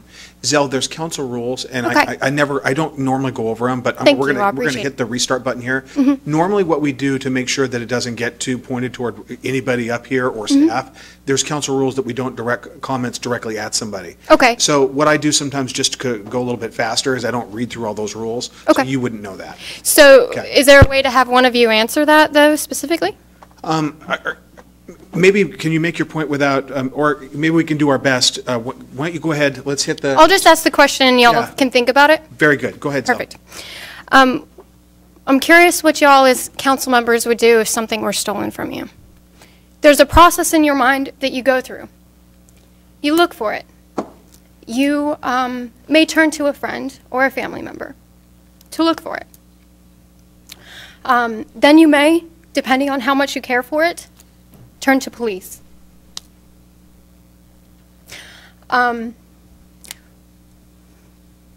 It's come to my attention via one of the officers in Federal Way that there is a team of individuals who go through and look for things that are property of people who are on the street. I do not like using the word houseless. I feel like it's a derogatory term. I feel like there are many, many terms that are more appropriate and less condescending, so I'll use them. It's disappointing to know that when somebody is in a place where they're struggling, where they may potentially want to get a house, where they may potentially want to move forward with their lives, have the struggle and have the hardship of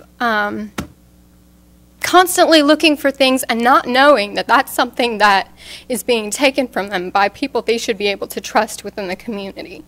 That's frustrating, not just for me, but for others who have come to me that I know who are on the street. And I think that it's possible to do a better job with that, whatever job that is.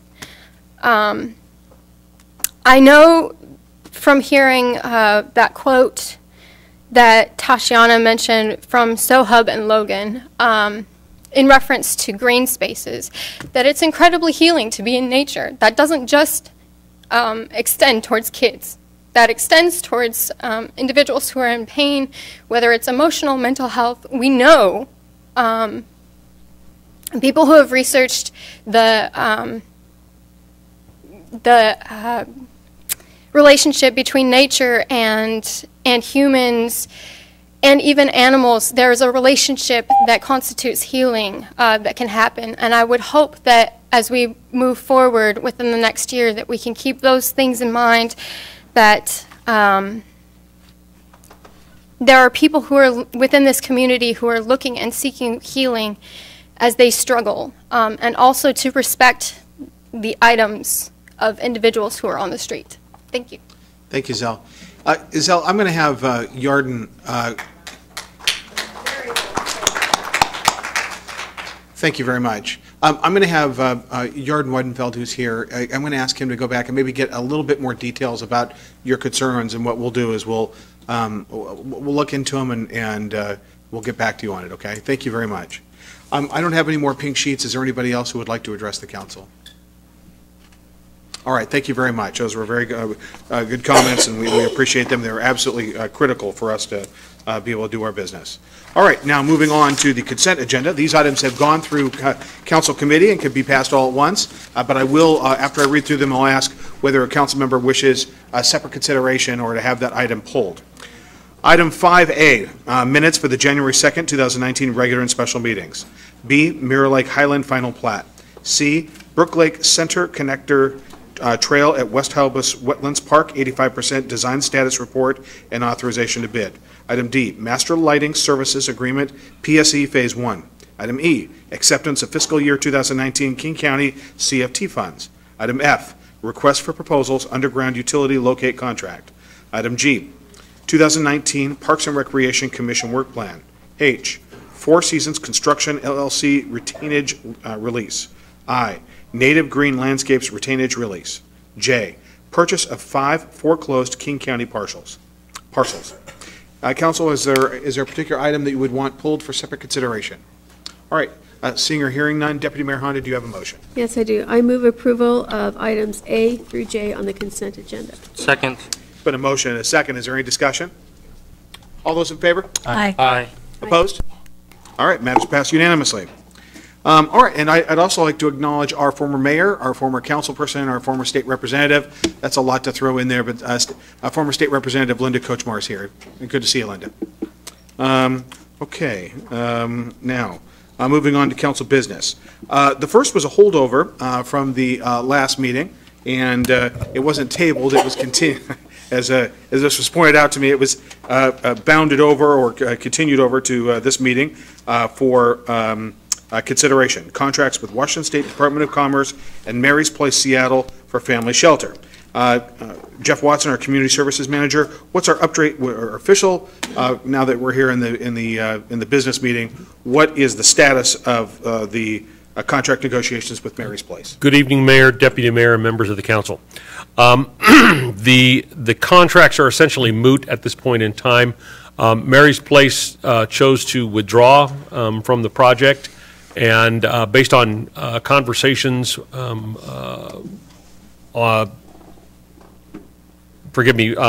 with the council committee, we're going to have to renegotiate a contract with the Department of Commerce. So the contract that we had before you previously is no longer put forward for consideration. So essentially, that item is moot and should be dispensed with. And it was council, the reason why we couldn't just remove it from the calendar, it was council action that placed it here, so I wanted to make sure that we were true to council's last action. Item B, any questions on that, council members, in regard to item A? Okay. With regard to item B, allocation of that same $100,000 from the state. Jeff Watson and Sarah Bridgeford, Human Services. Very quickly, before I begin my presentation, I want to let all the council members know that I was asked some questions via email today regarding the potential for spending of the $100,000 by the 30th of June, and we did a little bit of research and responded to questions on the part of council, and I just wanted to make sure that everyone was aware of that. I'm sure that will be a subject or at least a part of the discussion this evening, but I did want to make council aware of that. Hello. There we go. Very quickly, a reminder, the legislature did provide $100,000 for emergency shelter for families with children in the 2018 legislative session. Initially, we had a contract that was proposed for Mary's Place to provide shelter, and as I said a moment ago, Mary's Place has withdrawn. Staff are making recommendations for the use of the funds.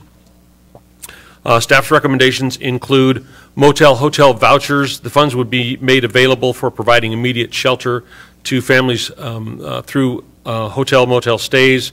In addition to that, those stays, up to $1,500 would be provided for each family to help remove barriers to housing for them. Staff is recommending $20,000 to $35,000 for that use. The second is pre-development costs. Funds would be made available for pre-development costs for acquisition and property improvement projects. Staff is recommending between $40,000 and $60,000 of the funds for that use. The third recommendation is to hire a staff for a community coordinated response collaborative. The funds would be made available for a city staff person.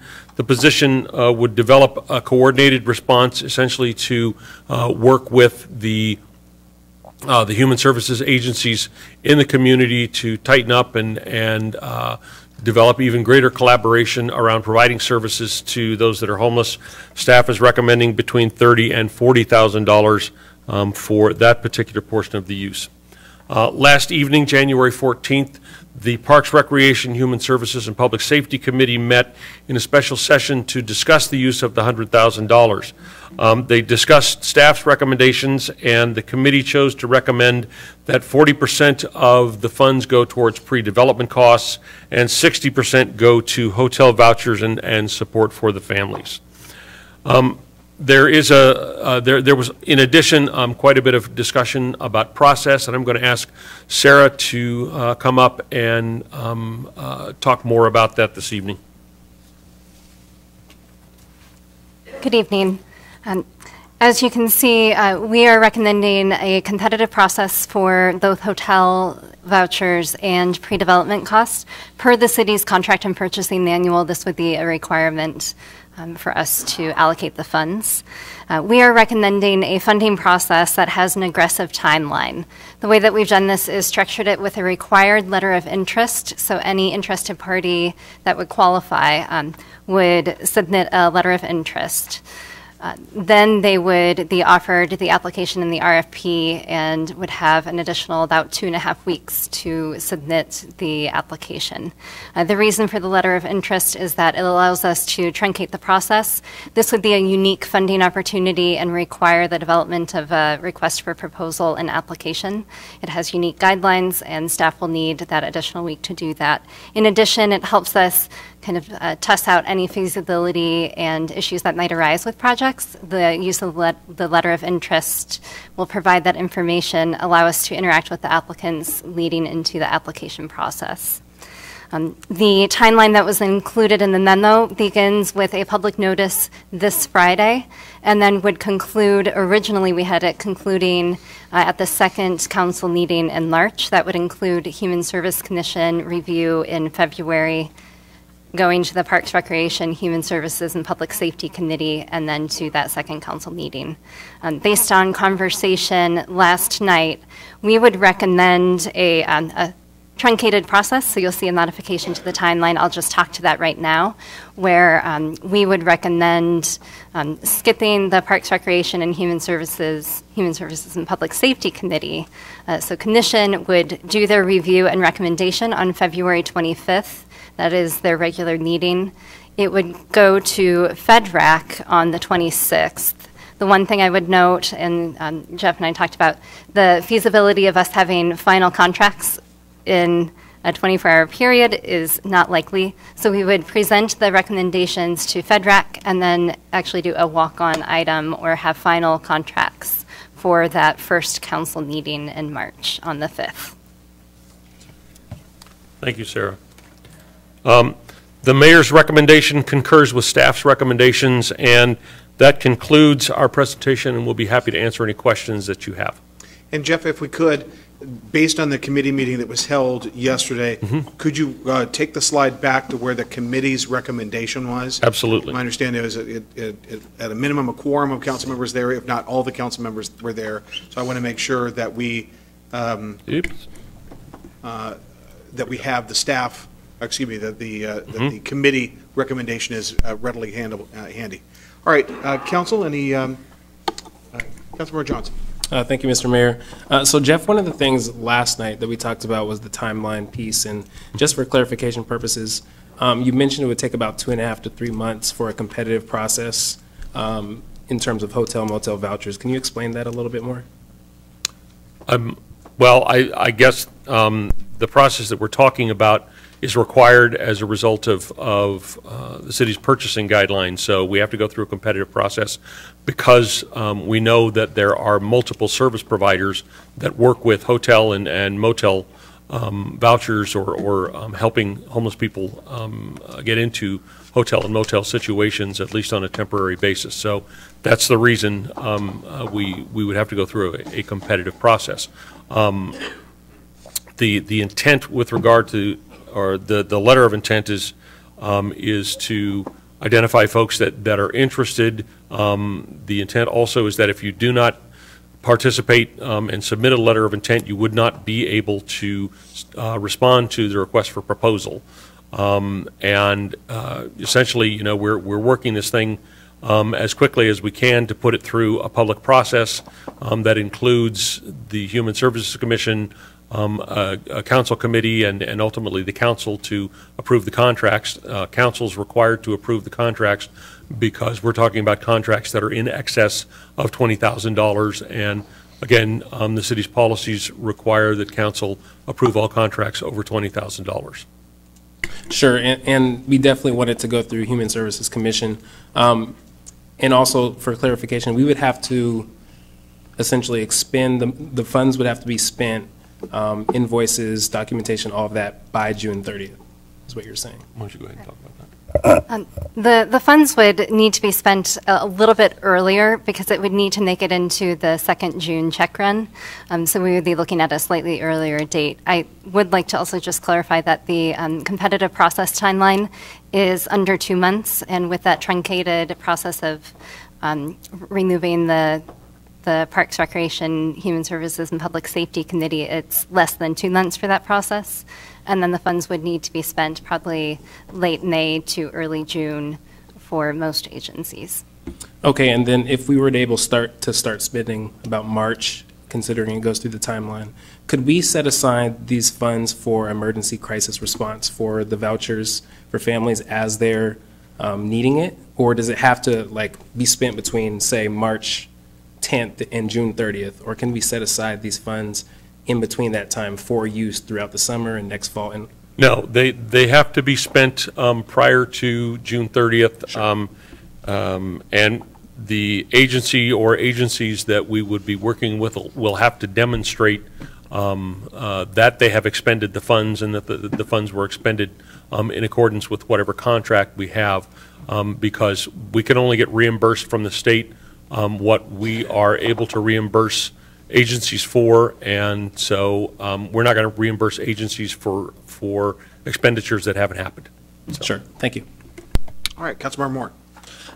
Thank you so much, Jeff and Chair Johnson. I appreciate you holding that additional council committee meeting. I think it's good for the public to see that the mayor has a recommendation and the committee has a recommendation. And yes, they're very different from each other. And I think it's good that we're going to discuss it and trying to come up with an agreement. And I think it's a beautiful part of the legislative process. And hopefully it sends the message that, you know, we're not just going to sail through things. We're going to hold the process accountable and really have that discussion. That being said, and my questions may be familiar to you, but I just want the public to hear them. And that's the 60% of the motel hotel vouchers and the 40% pre-development costs. I want to look at the 40% with my question. And that's obviously, you know, stepping away from this a little bit. Our goal is to get emergency housing in place, a permanent shelter in place. Could that 40% go towards, we've obviously, to be quite frank and to be transparent, we've heard about the possibilities of the Econo Lodge and a group looking at that. It's just, you know, conversations that we've heard.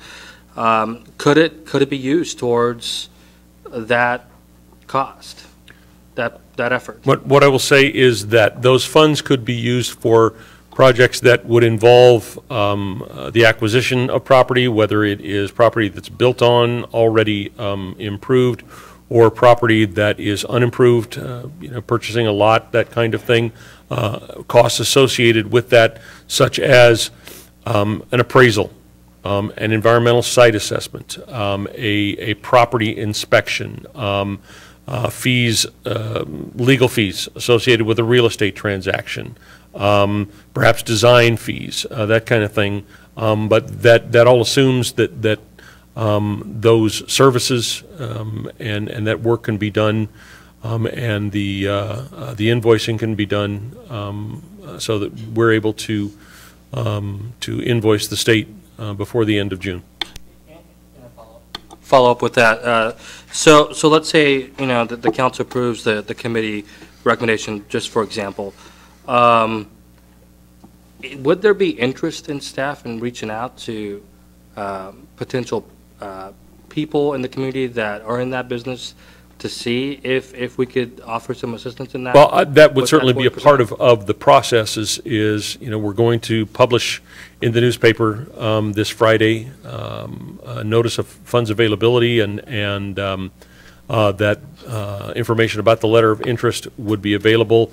Part of what we do when we do that also is to send out emails and reach out to agencies that we work with on a regular basis to make sure that they are aware of funds availability, so that if they're interested and provide a particular kind of service, or are looking to provide a particular kind of service, that they can then respond.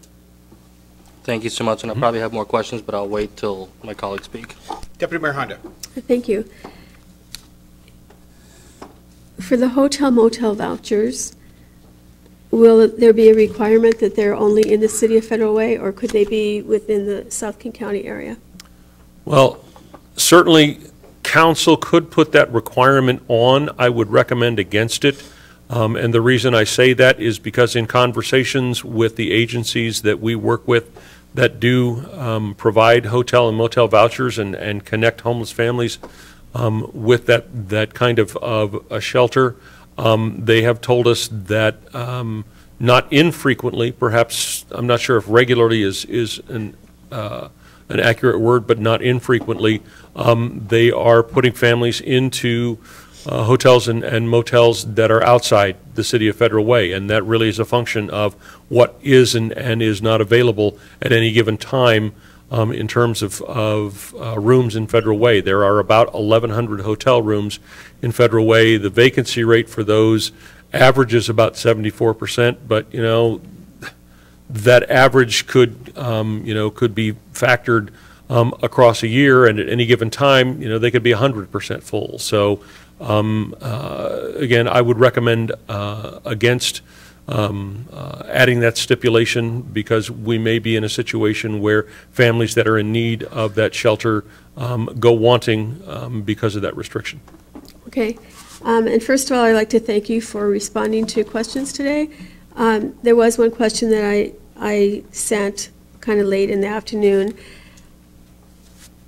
One of the things we were asking staff about was if this funding could be used to keep families in their homes, or for rent assistance if they were out of their permanent housing and were trying to get back into permanent housing. Because Mary's Place has a program similar to that.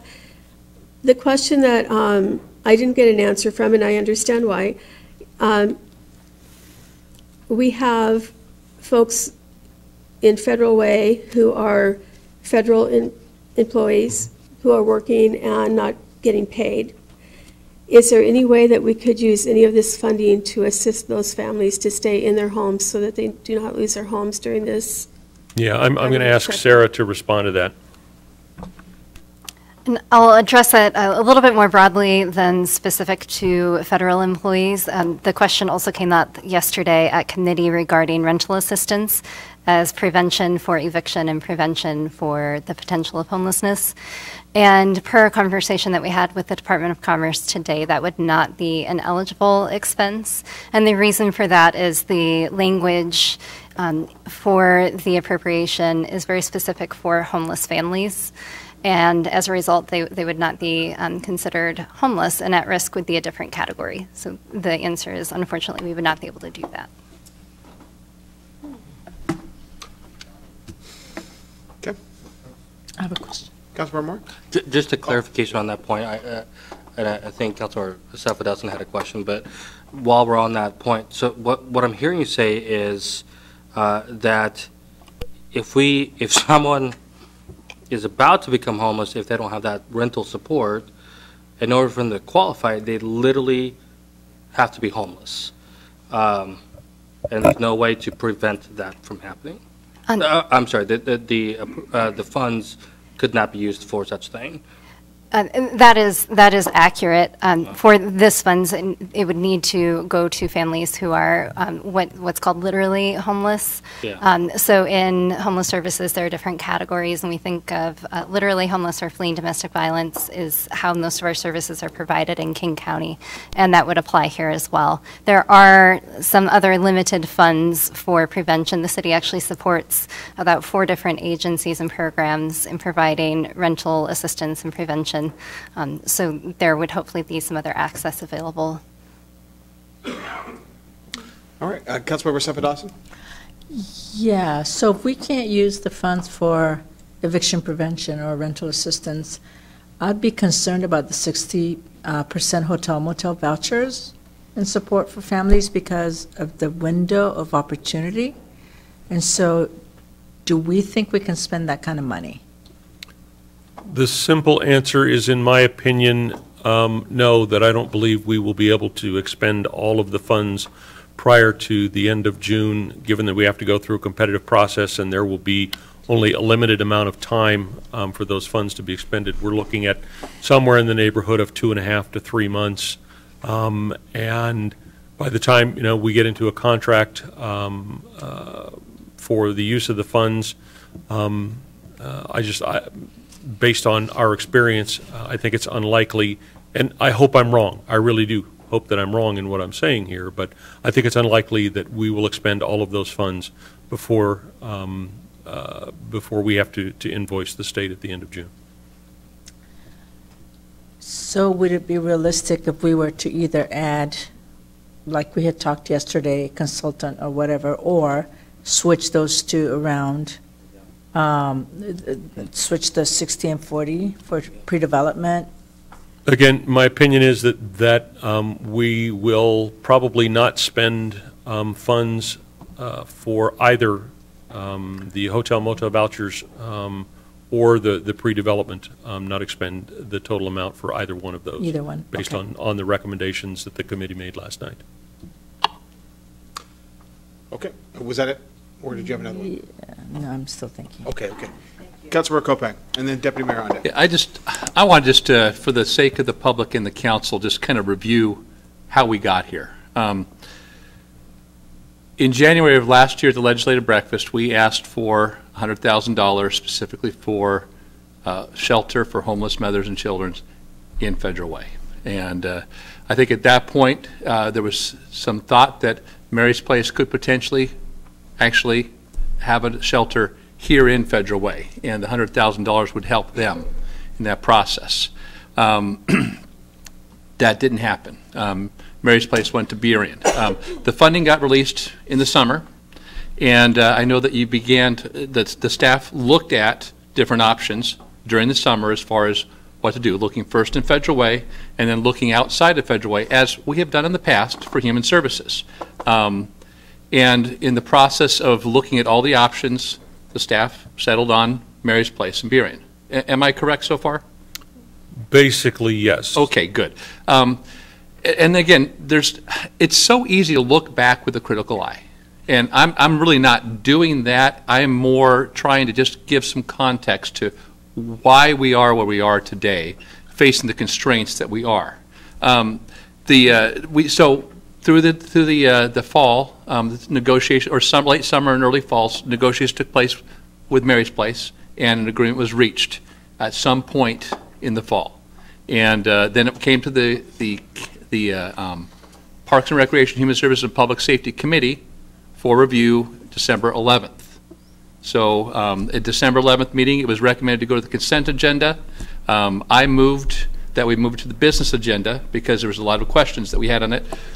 Councilmember Johnson seconded that, who was the committee chair, and Councilmember Moore abstained, but it's moved forward. And so we had a council discussion for the first time on this issue on January 2nd, almost a year after we'd asked for the money, and at least 6 months after it had been released to the city. So this is one of those things that I think we knew that Mary's Place would be a good option from the standpoint that it would provide services to the residents of Federal Way.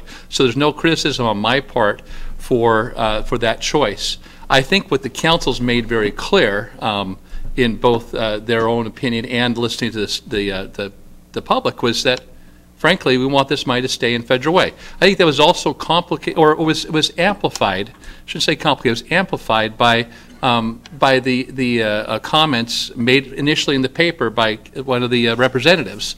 And I think, quite frankly, while that was an interesting way to go about collaborating, it certainly got my attention, and I think it got the attention of the rest of the council and the mayor. As far as, hey, hang on a second, I liken it to a referee throwing a flag, and so the flag got thrown. We all looked at the flag and realized, okay, you know what? There's a point here, and the point is, in this case, it was legislative intent was expressed, but going back to the original ask.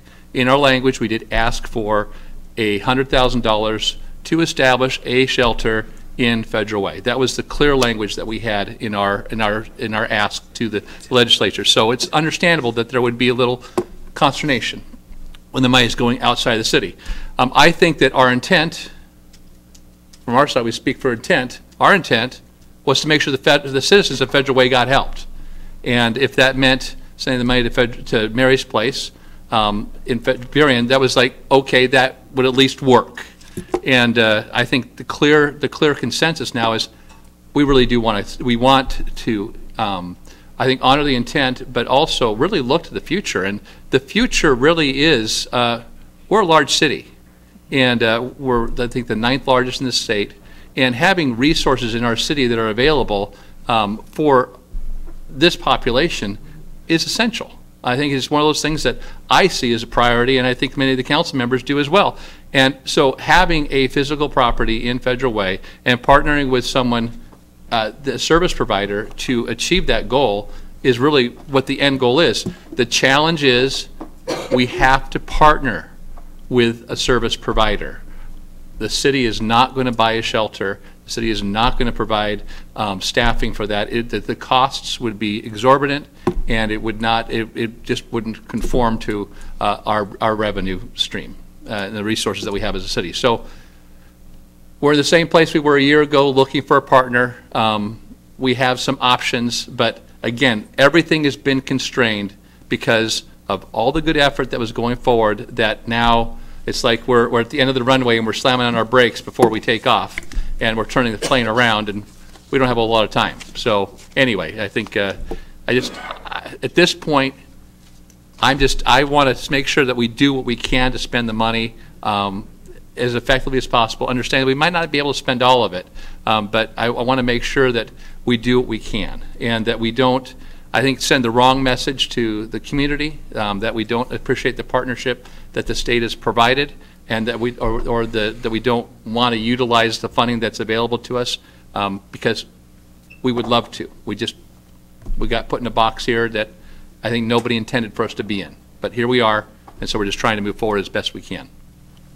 Thank you, Councilmember Kopang. I mean, staff certainly agrees that we want to use the funds as quickly, as efficiently, and as effectively as possible, and looking at the city's policies and practices.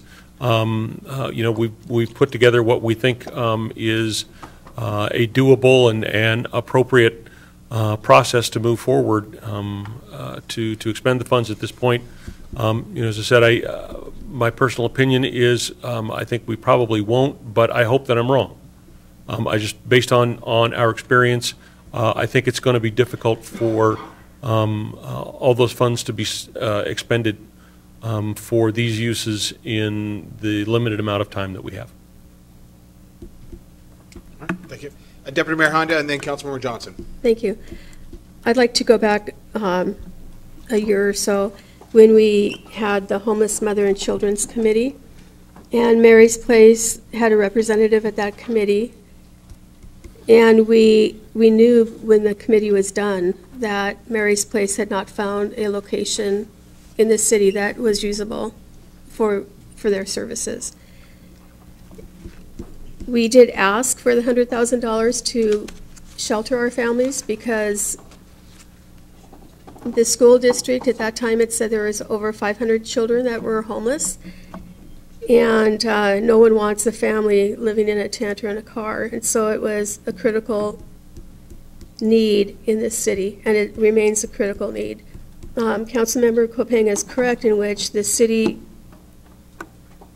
even a larger city, probably wouldn't own and operate a homeless shelter.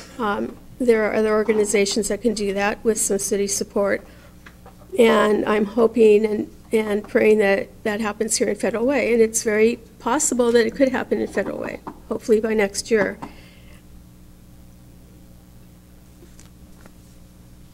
I am concerned that the recommendation from the council committee last night might not fit what Representative Reeves was asking for. And so one of the things that she had a meeting last week at the library, and I attended that, and the public that attended wanted a staff member to be hired to work with finding out, getting grants and that kind of stuff for a homeless shelter. And in our legislative ask for this year, 2019, we've asked the state for $80,000 for a staff member. And that was a recommendation from the homeless task force that just completed their work. I'm concerned if we don't have some funding from this $100,000 go to a staff member, then we may not get that $80,000. So I would like to offer that we have $10,000 of this is a suggestion for discussion for the council, $10,000 of the $100,000 go for a staff member. However, not a city staff member. I think it should be a contracted position. We have no guarantee that this person would have a job in 2020 or even after June 30th. And I would not want to hire someone on such a limited time from April to June. I just don't like that idea. But I do think that it would be a good idea to have somebody working on finding out what there is out there for us, and then I'd like the other monies to be divided between the vouchers and the pre-development costs. But I do think it's important that we have that staff position in there. Okay, Councilmember Johnson, then Councilmember Duclos. Thank you, Mr. Mayor. I think just a core question that I'm thinking about, and I think really all of us are, is how do we balance the efficiency of where the money goes and the responsiveness of the need? And just a little context, and I have the memo directly in front of me, the convening that State Representative Christine Reeves and task force members had, they advised 60% to go towards pre-development costs, 40% towards Federal Way staffing. Now, I think there's pros and cons on both sides of that. But I think, in talks with the school district, on any given night, we have 48 families that are experiencing homelessness. When I visited Mary's Place a couple weeks ago, 7 were at that shelter in Burien. Now, if we have some money to go towards hotel motel vouchers between March and June, that is better than nothing. So I agree with Councilmember Kopeng, that if we can get some type of commitment towards that, there's families that could use that money. But I also agree that the development costs is important as well. I'm not sure about hiring and firing somebody in 3 months. I think the contracted idea is interesting. It's a new idea, so I'm definitely interested in hearing more about that. But I just think we could utilize that money towards the hotel motel vouchers now because there's families that could use it. And I think that's important that we look at that first. Okay, Councilor Duclos. I concur with using the money to put people in the hotel motel vouchers, and I think there's a simple solution. We have nonprofits that provide housing and services to people, and we could contract with one of those agencies to oversee the program. And they know what they're doing, and they could do it right away, no training or anything. We could just hand it over to them and tell them to work with the hotels to accept the vouchers. Okay. Councilor Kopeng? Yeah, I had a question. As far as getting reimbursed by this city, if we were to, I mean, we don't really have a mechanism in place. Let me back up here. Looking at different ways to get to the best answer, I was wondering if there was a possibility of using city funds and being reimbursed with these funds at a later date. I don't know if that's even a possibility. I don't know if there's a mechanism to do that, but I mean, I just kind of continue to think outside of the parameters that we have in place here. Is there any possible way of, temporarily using city funds with the intent of those funds being reimbursed by the state from this funding? That might be possible. However, we're still left with a situation where our purchasing manual and policies require us to go through a competitive process. Yeah. And so we start to spend the money, well, we haven't gone through a competitive process, so what are we spending the money on? Right. So yeah, I think that's the answer I expected, but you got to ask, right? Yeah. I think whatever. I mean, I think this is a dynamic situation, and the information is evolving very quickly. I mean, one of the things we thought we could use the money for last night, possibly, we just found out tonight we can't use. We cannot use to keep people in homes, to prevent homelessness. We certainly can use it, though, for hotel motel vouchers, and we could use it for qualifying families to get them off of, or to get them out of the homeless situation and into an apartment by helping with the first and last month rent. That is correct, is it not? Yes. Okay. Up to $1,500. Up to $1,500. So, which good luck finding a place for first a month last rent for $1,500. But anyway, okay, that's certainly good to know. So again, looking at all the options, I guess the question I have, Council or Deputy Mayor Honda is talking about a contract with a contract staff person for this short window of time. Can they actually get something done in that period of time that actually would be a good use of this funding? I don't want to spend this money just to spend this money. I want to make sure that we're actually addressing the needs of the city and addressing a solution, long-term solution, while we're taking care of the short-term needs as well. We've talked actually quite a bit about the potential staff position, and looking at the recommendation of the Homeless Task Force, we came to this conclusion that we do feel that with the right person that there is a deliverable that could serve the work going forward, whether the position continues or not. So again, part of that would be dependent on having the right person in that position. We would hope to see that the collaboration is pulled together, so starting to get some of the partners to the table, identifying some of the goals and potential work plans, both if the work was fully staffed or not. So then you have two avenues forward, that at the end of June, we have something to start. And if we do have funding for staff, then they already have 3 months of groundwork laid out. So we do feel that there's potential having a staff position on a temporary basis in this case. Just something to think about. I do think what's also important about that is the funding level that staff recommended for a staff person would have a staff person somewhere between 3/4 and full-time.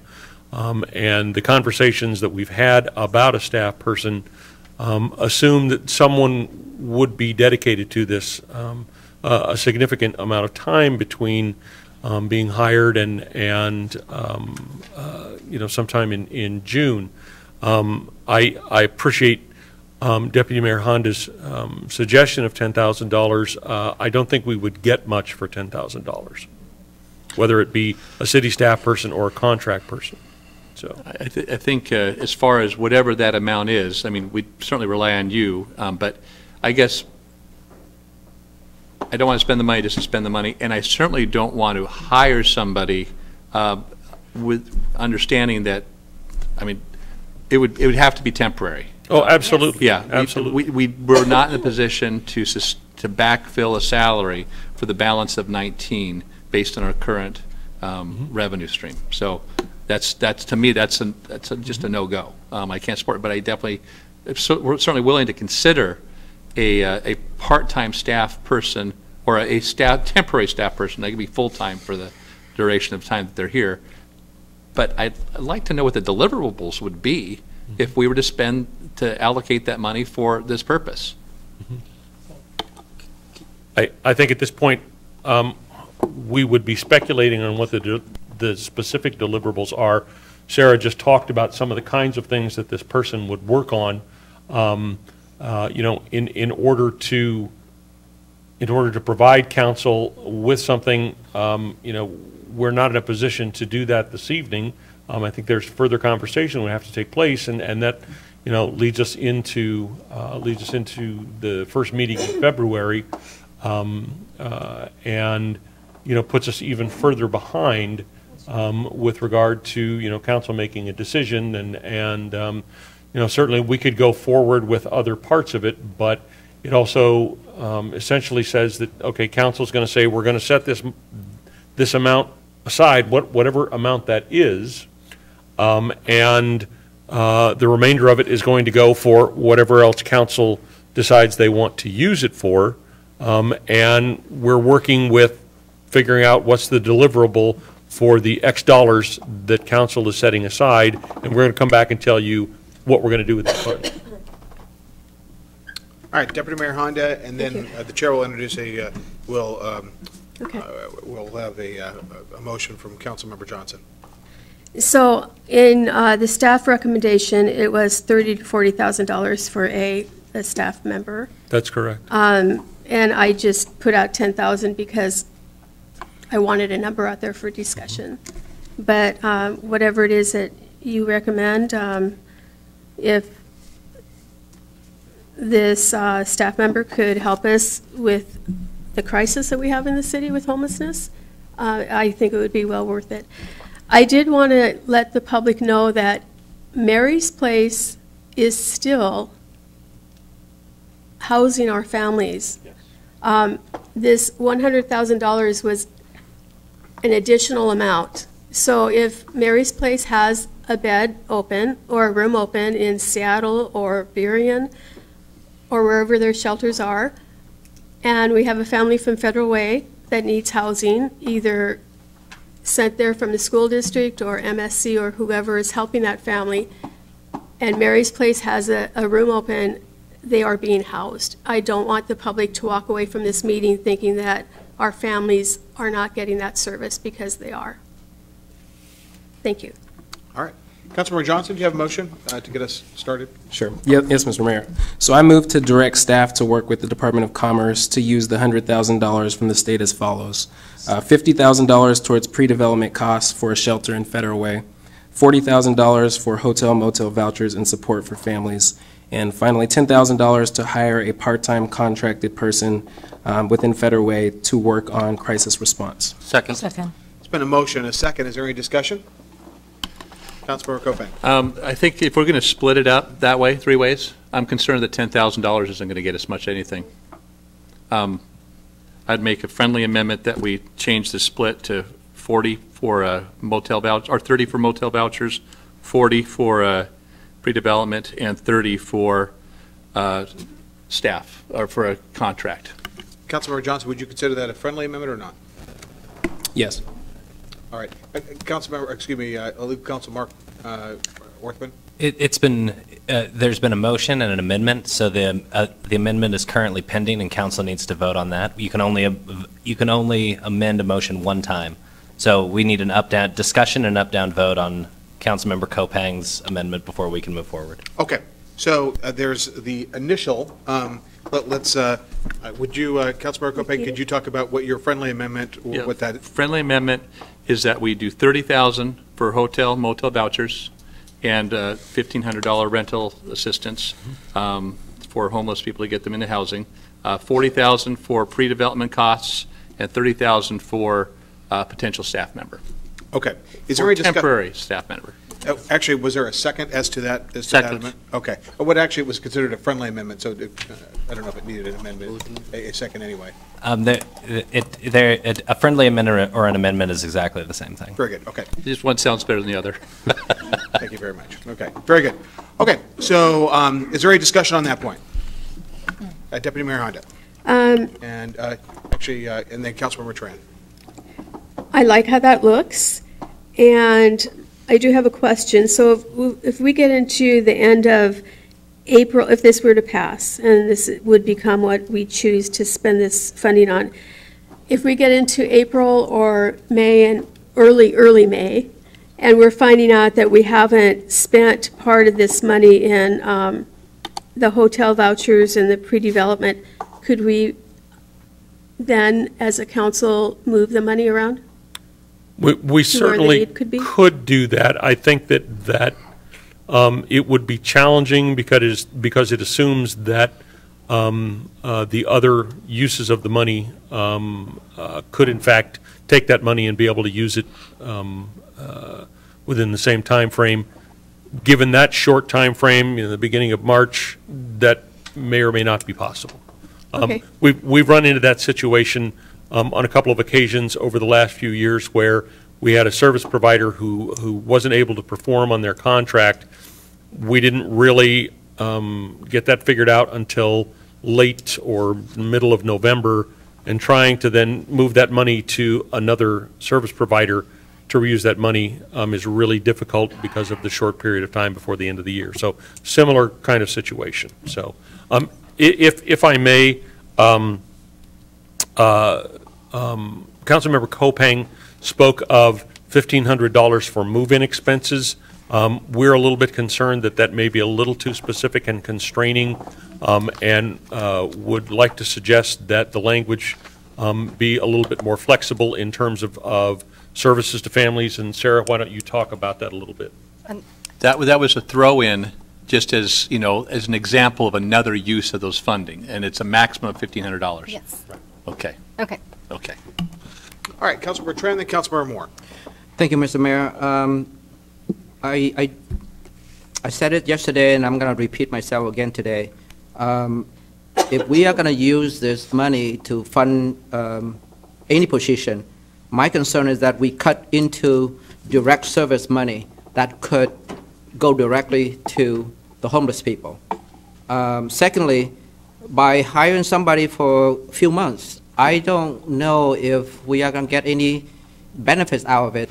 And thirdly, I mentioned this yesterday, there are agencies out there that are very expert on this subject, and we can, you know, partner with them instead of getting our own people, because in my opinion, this is a duplication of service. This is a waste of money. All right, thank you. Councilmember, actually, a real quick point of order, Councilmember Duclos. Well, I just want to second what Councilmember Trent was saying, because I agree with that. We have agencies that do this. We could contract with them in a minute and turn it over to them, and they could take care of it because they know what they're doing. They do it all the time. And we wouldn't have to hire staff or anything else to do that. Just have the people your staff overseeing what the agency is doing. We have agencies, nonprofit agencies that handle these things, and we should use them. And Councilmember Duclos ran one for, was it 16 or 18 years? 16. 16 years with the multi. Councilmember Moore and then Councilmember Sepidawson. Thank you so much, Mr. Mayor. You know, a couple things and then a question. And that's, I have to say that I concur with Deputy Mayor Honda. And that's, if we illustrate that and we don't use staffing portion of this $100,000, then that may potentially, we don't know what will happen at the legislature, but that could showcase that to our state lawmakers that, okay, they don't need the current legislative priority funding for staffing because they obviously have not used it in the $100,000.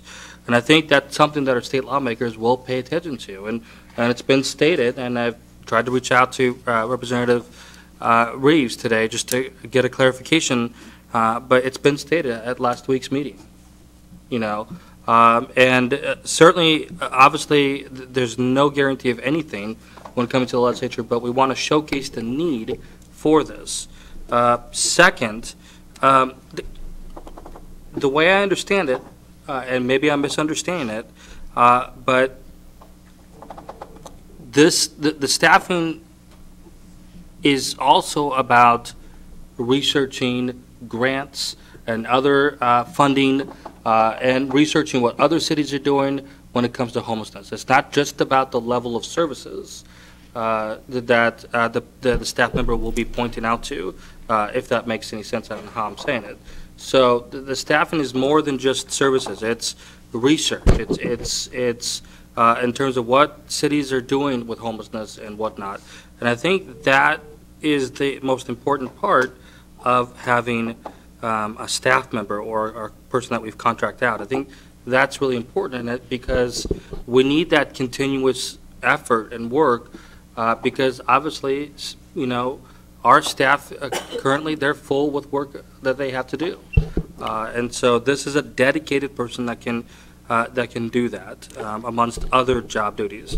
But my question and kind of clarification, Jeff, is obviously if you don't use it by June, we lose it. That is correct. And certainly, please make no mistake about it. I sincerely trust your judgment and your information that you've given me. But for me, it's so hard to comprehend that because if we're making, if we're starting to spend that money and we're starting to showcase that, then it's hard for me to imagine the state to say, well, sorry, you've not used the rest, so we're going to take that back. When let's say we have, let's say, for example, we're working with Fusion and the Econo Lodge, and we want to move that forward, and clearly there's plans for it. Clearly we're in the midst of doing it. It'd be hard for me to believe that the Department of Commerce is going to say, sorry, too late, you didn't use the funds, when everything is in motion. Everything's been itemized, everything's in process. No, I hope that makes sense in how I'm saying that. So, Jeff, I don't know if you want to enlighten us. I understand what you're saying, right. Councilmember Moore. You know, we have posed this question to the Department of Commerce on 3 different occasions, and on 3 different occasions, they've essentially said on July 1st, whatever is not spent disappears. That's why the funds were appropriated for the 2019 fiscal budget, the state's fiscal year for 2019, and this is the way that the state operates, is the money has to be spent during that fiscal year.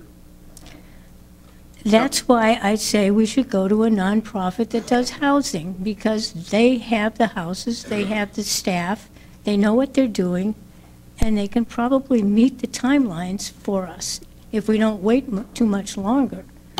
And the money will be spent where it's supposed to be spent, and we will be housing people. And we should get out of the business. We're not in the business. We're a city that runs a city. We don't do housing, and the council doesn't do housing.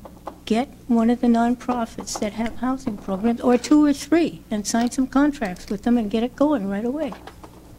Thank you. Councilmember Sepidawson, Councilmember Johnson, and then Deputy Mayor Honda, and then Councilmember Moore. Oh, sorry, I skipped over you. Sorry, I didn't see it.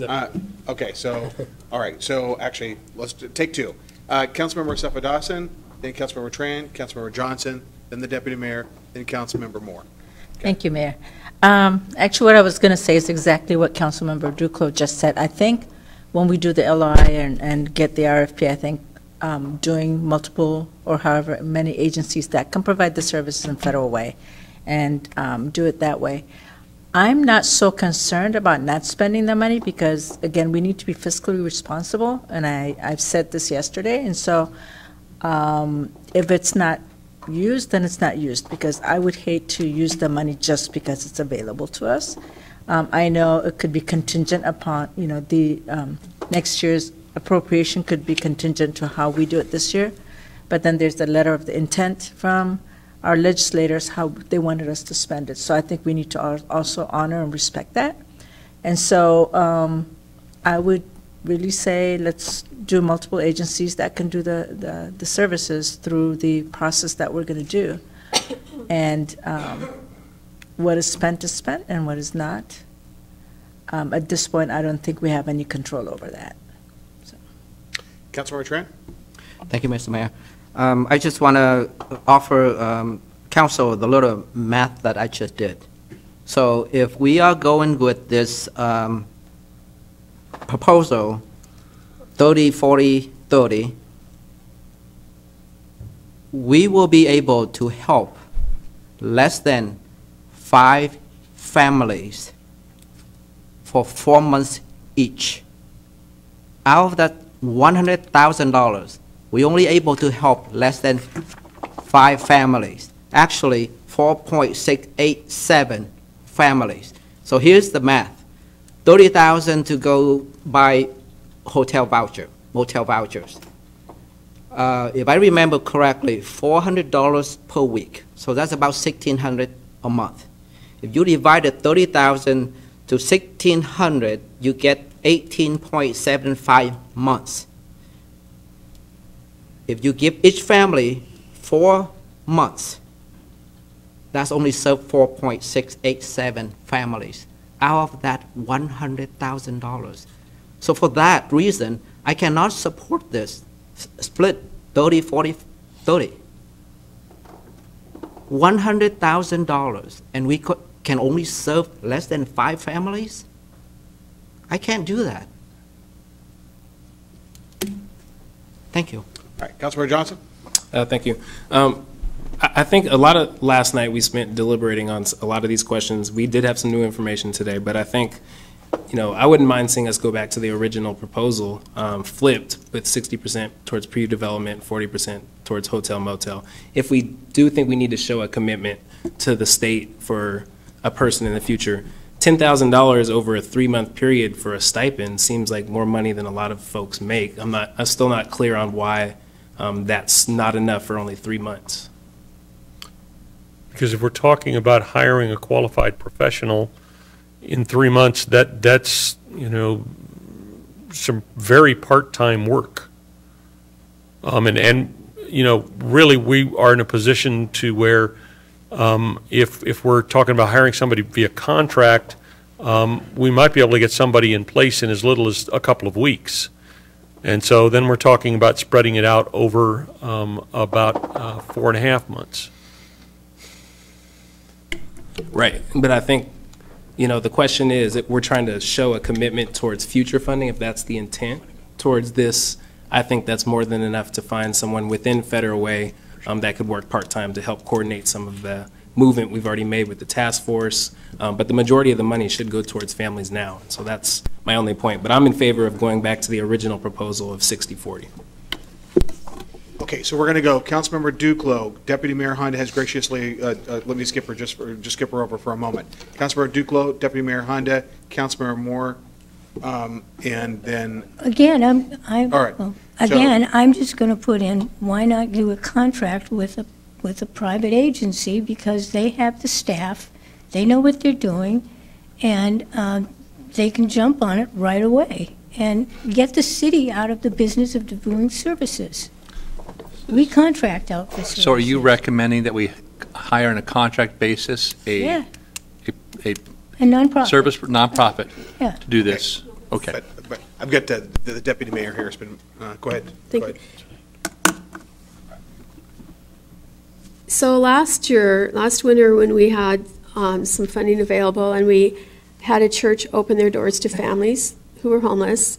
I thought we'd serve a lot of families, and we didn't. And I don't know if it's because they didn't know that it was available, or if they found shelter at Mary's Place or another shelter in Tacoma for families. So I don't know how many people will be using this service, for one thing. The definition of homelessness that the school district uses is really broad. And a family could be considered homeless even if they're staying with a relative. And I don't know where I don't know how their numbers are, the 48 families that they say are homeless every night. I don't know how correct that is. So I'm concerned that we will have money for vouchers that won't be spent. And even if we did have 5 or 6 or 7 families that we were able to get into a hotel motel for a while, I wouldn't want them there for 4 months. If a room opened up at Mary's Place or another shelter that had wraparound services, I would want them to get there instead of staying in a hotel motel here in Federal Way that doesn't provide the services that that family would need to get out of the situation that they're in. Council, thank you. Thank you, Deputy Mayor. Councilmember Kopang? Yeah, Jeff and Sarah, Councilmember Tran talked about 4 months, and that to me sounds like that's outside the scope of what we're really talking about anyway. I mean, we're really talking about really 3 months of services. Is that, I mean, it's got. Yeah, we're talking about April, somewhere May, in the June. 2.5 to 3 month time frame. We're talking about part of March, April, May, and then we really have to have this resolved by the middle of June. Actually, it would be the first week in June. Yeah, the first week in June. So really, we're only talking about just a little over 3 months. That's correct. Okay. And then, yeah. But I think the only reason that I'm willing to even consider a part-time staff position, temporary staff position, is if they can actually provide value for us in understanding it. And if we can get those services on contract basis through a nonprofit service provider, I'm all for that too. I think really I think as a council member, we've been given an opportunity to move a step closer to creating solutions for our city. We have a lot of constraints on these funds because of the time frame that we found ourselves in. And so if we can find a step forward with a part-time or a temporary contract for services either within the city or within a nonprofit, that could help us. That would be an outcome that I think I would be able to support. But if we're just throwing money at the problem just to spend the money, then that's silliness. And I don't think anybody here on the council wants to do that. So I don't care really what the vehicle is that we utilize to potentially get some help to understand how to utilize the services that exist in the city already and in the general area. That's great, but I still haven't heard from you guys really that's a conclusive. This is what they could do for us, and this is the value that we would be able to derive from their efforts. So that's still hanging out there. As far as pre-development, we don't even know if somebody's going to be able to do something to develop this. So that's kind of a little bit of a crapshoot. There could be somebody, there might not be somebody. Again, there's no guarantee that money will get spent. And then we've got the hotel motel vouchers, and as Council Member or Deputy Mayor Honda said, we didn't get full utilization of the shelter that we offered last year. Who knows? I think we've talked more about this issue in the last month than we did last year. So it's obviously got a lot higher profile. It's been the top of the fold in the mirror. So I think everybody knows that we're having this conversation. So that's a good thing. And I think hopefully the people that need the services will be able to tap into them. But we've got all these constraints on us because of the compressed time schedule under. And I don't want to leave something on the table when there's a strategic opportunity for us to move forward. So that's the only reason I even proposed this 30-40-30. But again, I understand there's duplication of services. I know that we're not going to be able to serve as many people, but I don't know how many people are going to be served anyway. That's the question. So there's more questions than answers at this point, and this has really been an interesting process in that we're deliberating on things that there's more unknowns than knowns for. Okay, there is a motion, there has been an amendment that was seconded and now is before. We've had a vigorous debate on it. Would you please, actually, would the city clerk please read the amendment on the floor? I can do my best. I don't have a copy of the motion. Well, let me ask the. I can tell you what I have. Oh, well, let's, Councilmember Moore, excuse me, Councilmember Kopang. Yes. What was your motion? My motion was to allocate 30% to hotel and motel vouchers, and 40% to pre-development costs, and 30% to hire staff for a community coordinated response. All right. There's been a motion, there's been a second, and there's been discussion. All those in favor of the amendment? Aye. Aye. All those opposed? Nay. Deputy Mayor Honda? Aye. Councilmember Sefa Dodson?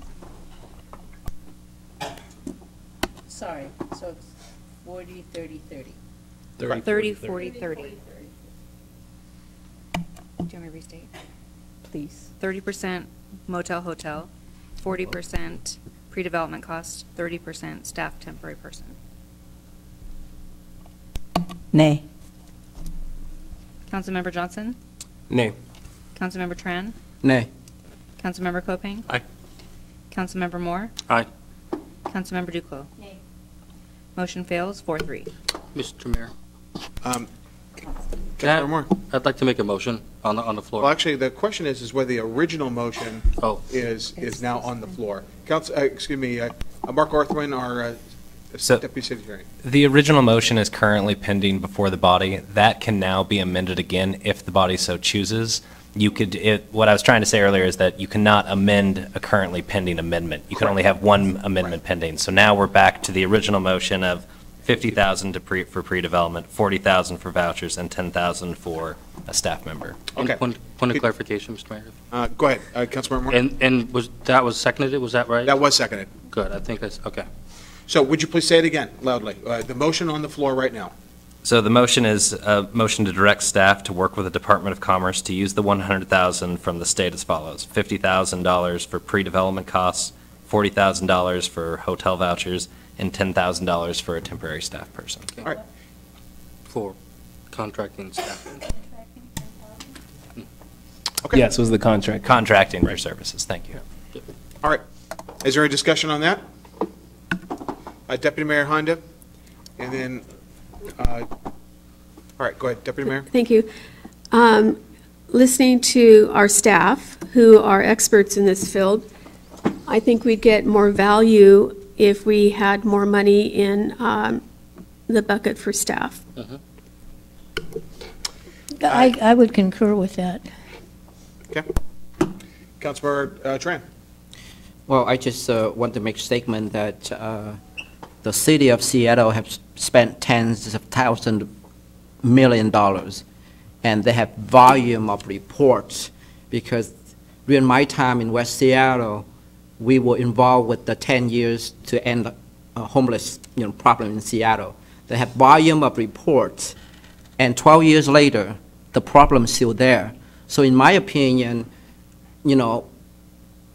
investing in additional staff to looking at this problems or coordinate services is not going to solve the problem, because Seattle did that. Many other cities did that.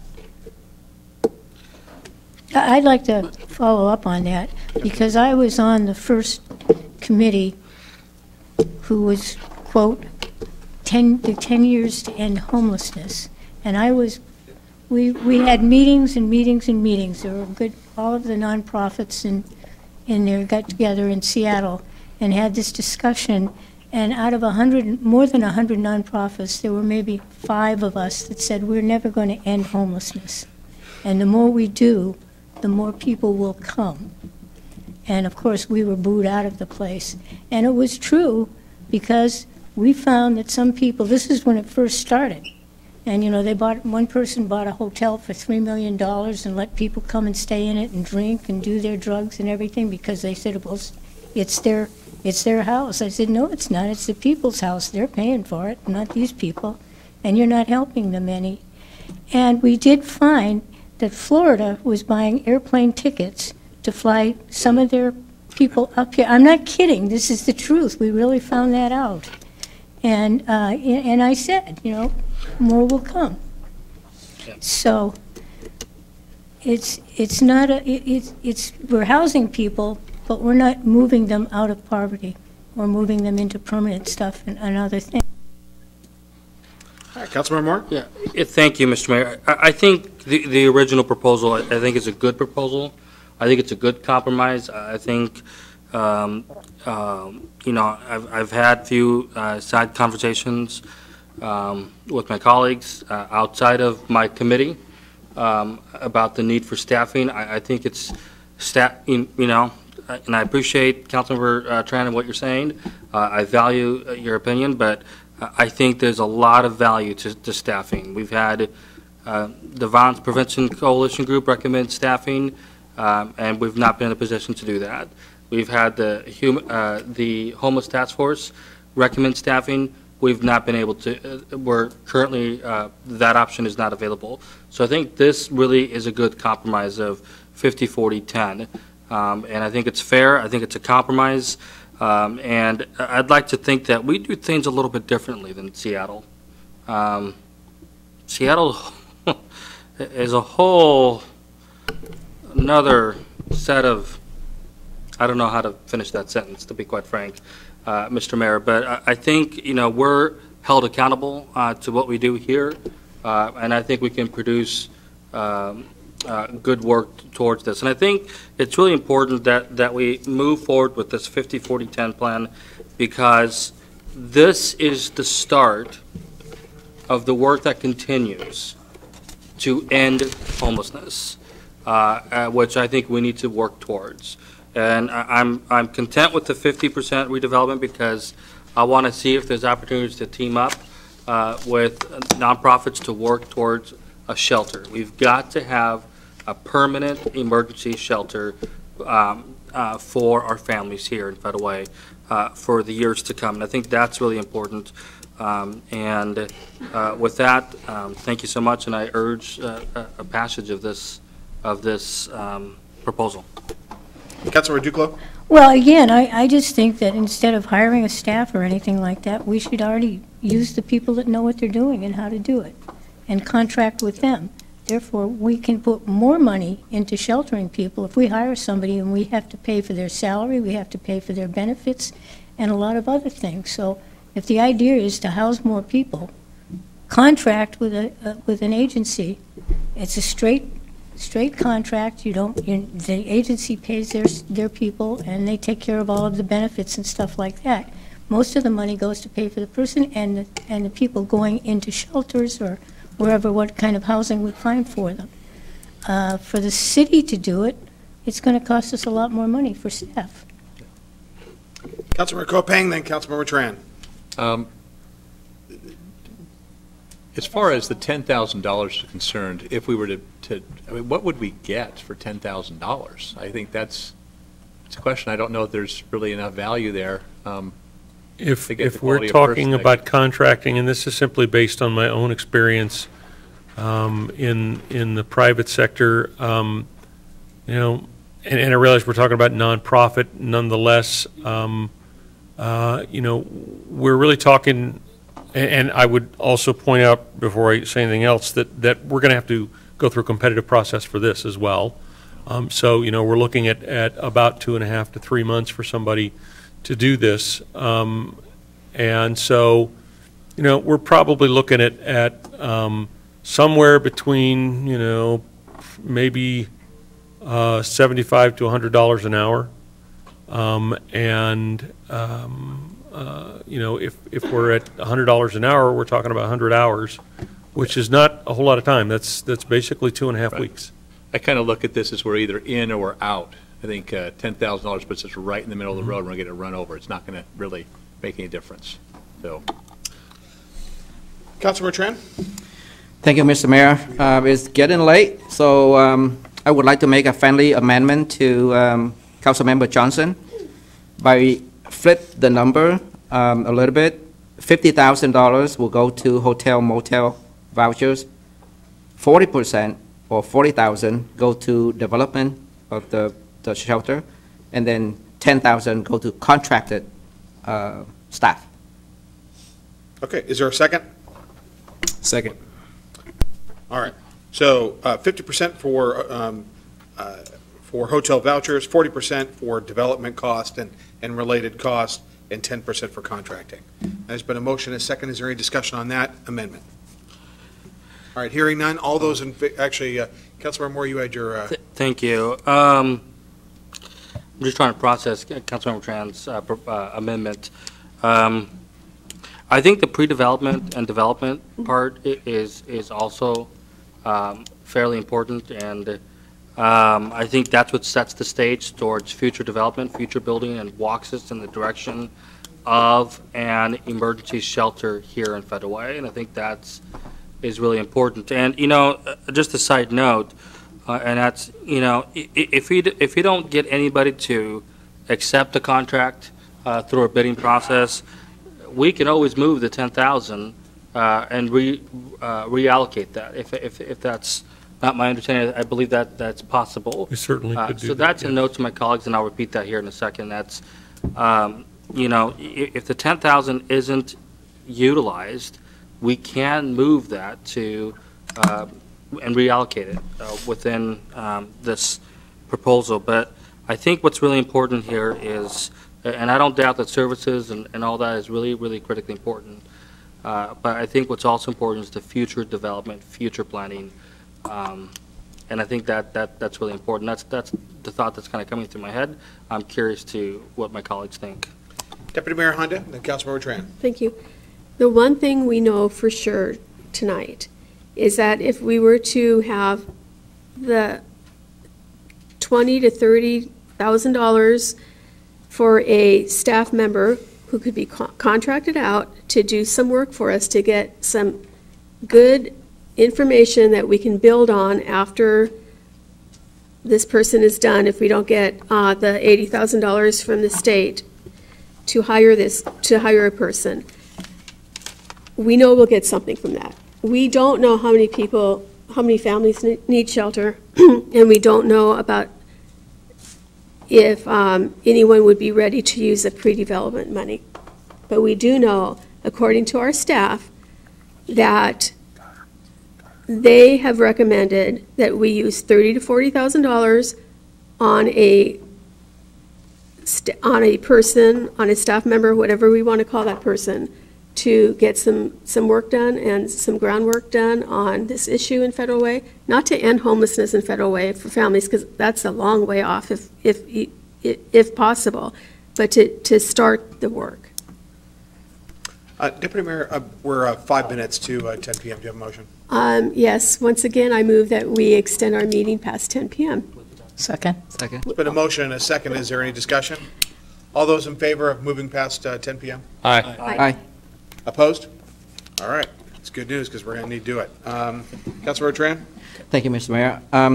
The reason I introduced this amendment was because I would like us to be able to help as many families as possible. That's the only reason. Moving from 30,000 up to 50,000 will get additional help to more families. So that's the only reason. I know the long-term, development is important, but there are people out there right now that in the car, in the bushes, and I want to move as many of those families into warm place, safe place as possible. I think the committee recommendation was 60% of the funding for motel, hotel vouchers and support for families, and 40% for pre-development costs. And we've migrated from that, and I understand this is it's a dynamic environment. I think that the challenge with that 60% is that the hurdles to actually get that funding utilized are pretty high. Fully utilized is pretty high. I mean, we certainly make a difference, but the likelihood of spending all of it, I think the staff has made pretty clear, is unlikely. Sarah, you're looking quizzically there. Is that okay? All right. Okay. My challenge with the $10,000 at this point, though, is, and I've already said it, but it bears repeating in my mind at least, staff is saying they don't know they can get a whole lot for that money, so why are we even spending it? If we're not in with, you know, a good professional level of compensation to get something of quality, then let's just send it all, let's use it all, let's split it a different way. Maybe we do 50-50, and I'm not making an amendment, I'm just having a discussion. Maybe we just do something different, but I just don't see this $10,000 making any difference.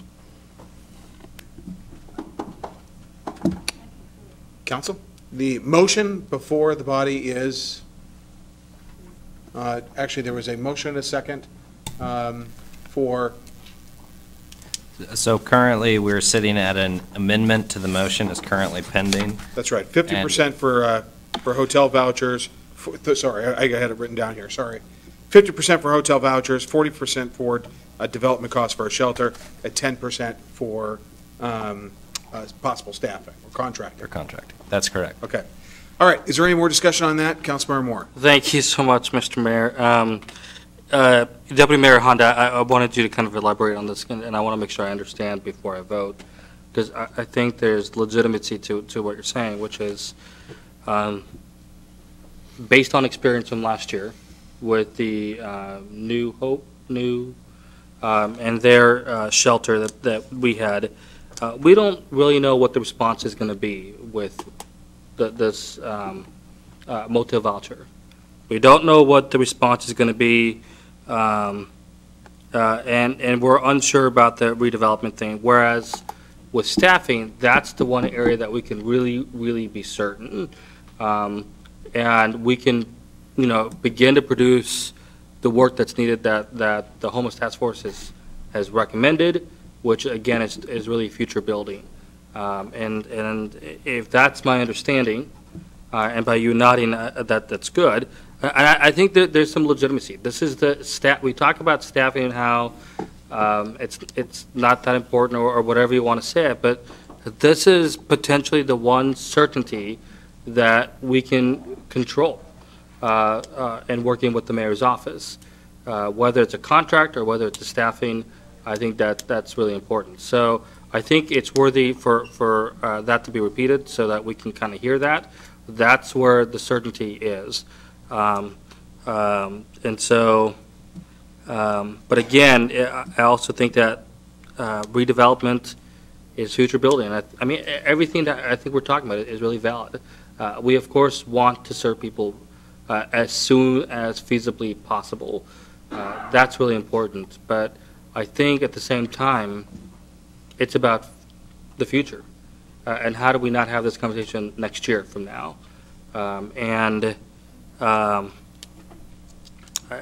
I mean, I think this debate's important. I know it's getting long. I know maybe some of us are getting frustrated, maybe not. But I think this debate's really important because this decision is incredibly important. Councilmember Johnson. Thank you. And I think yesterday in the committee, we came up with this formula for a reason. I think that we wanted to lead with helping families now with the 60%. And we have 3,500 new people in Federal Way every single year the last 5 years now. I mean, there could be more people from last year that are in need in 2019 than 2018. And so I think we wanted to lead with helping families now. And going back to the original, it just says, legislative intent, supporting the goals of helping serve homeless families and children in the Federal Way community immediately and establishing an emergency shelter in Federal Way. So I think it meets both of those goals. So that's why I'm in favor. The 10% was just added so that we can show some type of commitment to the state towards something in the future. But if we want to get rid of that, as Councilmember Kopang said, I think going back to the 60-40 would be a good idea. Councilmember Moore. What about 50-50, if that's the case? Okay, there's a motion on the... Correct. There's a motion right now for 50, 40, and 10. Is there any more discussion on that? Say that again. 50, right now, the motion, which I'll... 50% for hotel vouchers, which is $50,000, 40%, which is $40,000 for development costs or pre-development costs, and 10% for staffing. Is there any more staffing, excuse me, is there any more discussion on that point? Councilmember Kopang. Be crystal clear, we're voting on the amendment to the original motion, not the motion. Correct. Okay. Mayor. Councilmember Tran. Thank you, Mayor. I would be willing to withdraw my friendly amendment if we are going back to the original 60-40. Okay. So,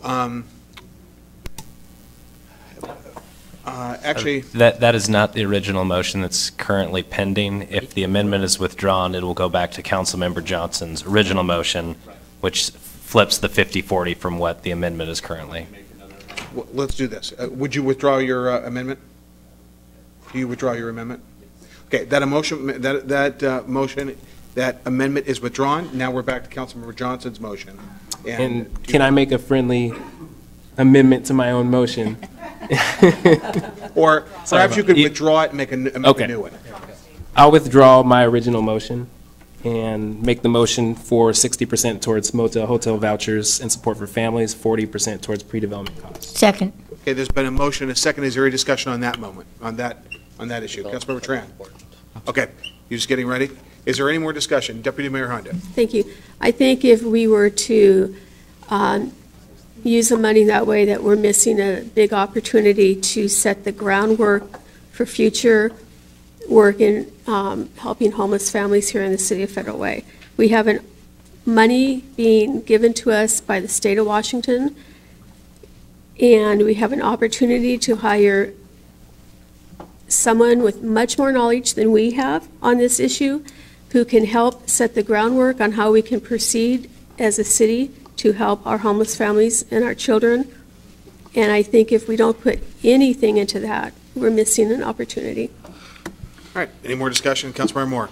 For the record, and please correct me if I'm wrong, Jeff and Sarah. So if you go with the 60-40, we're monitoring it, let's just say. It's not getting the response that it's getting. We, again, can reallocate and move some things around. That is correct. Okay. Councilmember Duclos. Question. What are the pre-development costs? Examples of pre-development costs? Yeah. Things like a site survey, an environmental site assessment, a property inspection, legal fees for real estate transactions. Those are a short list that could be very much longer. But then, so there's nothing in here from the committee recommendations that would support a person seeing this, overseeing this? That would support, I'm sorry? Support a person that's overseeing the program. Forgive me, Councilmember Duclos. We've got 60% here for the committee recommendations for motel, hotel vouchers, and support for families. Does that include a person that's overseeing the program? Well, it certainly would. I mean, that would include costs that the agency has to administer the program, yes. Okay, that was what I didn't understand. Yes. Yeah, we're not administrating. Yeah. No, I know. All right. Is there any more discussion on this point? All right, all those in favor, this is essentially the committee recommendation that was heard last night, 40% for pre-development costs, 60% for motel, hotel vouchers, and support for families. All those in favor? Is this the final vote? Yes. This is the final vote. All those in favor? Aye. Opposed? Nay. Matter. Okay. I have been working for a long, long time to house our families, but I think that we're missing a really good opportunity to develop a program for the future by not putting in anything into staffing. Thank you. So, would the city clerk please conduct the roll call? Deputy Mayor Honda? nay. Councilmember Asefa Dawson? Aye. Councilmember Johnson? Aye. Councilmember Tran? Aye. Councilmember Kopang? Aye. Councilmember Moore? Aye. Councilmember Duclos? Aye. Motion carries 6-1. Mr. Mayor. All right. Councilmember Moore? I think, like I said, and I feel like this is an important issue where I just have to comment on it, and that's, I had the same concerns with Deputy Mayor Honda, and I'm hoping that we can monitor these funds, see what the response rate is, and then act accordingly to maybe meet that. But that I understand timing may be against us with that, but I would concur. All right, now moving on to the next item, Lodging Tax Advisory Commission appointment. Councilmember Moore.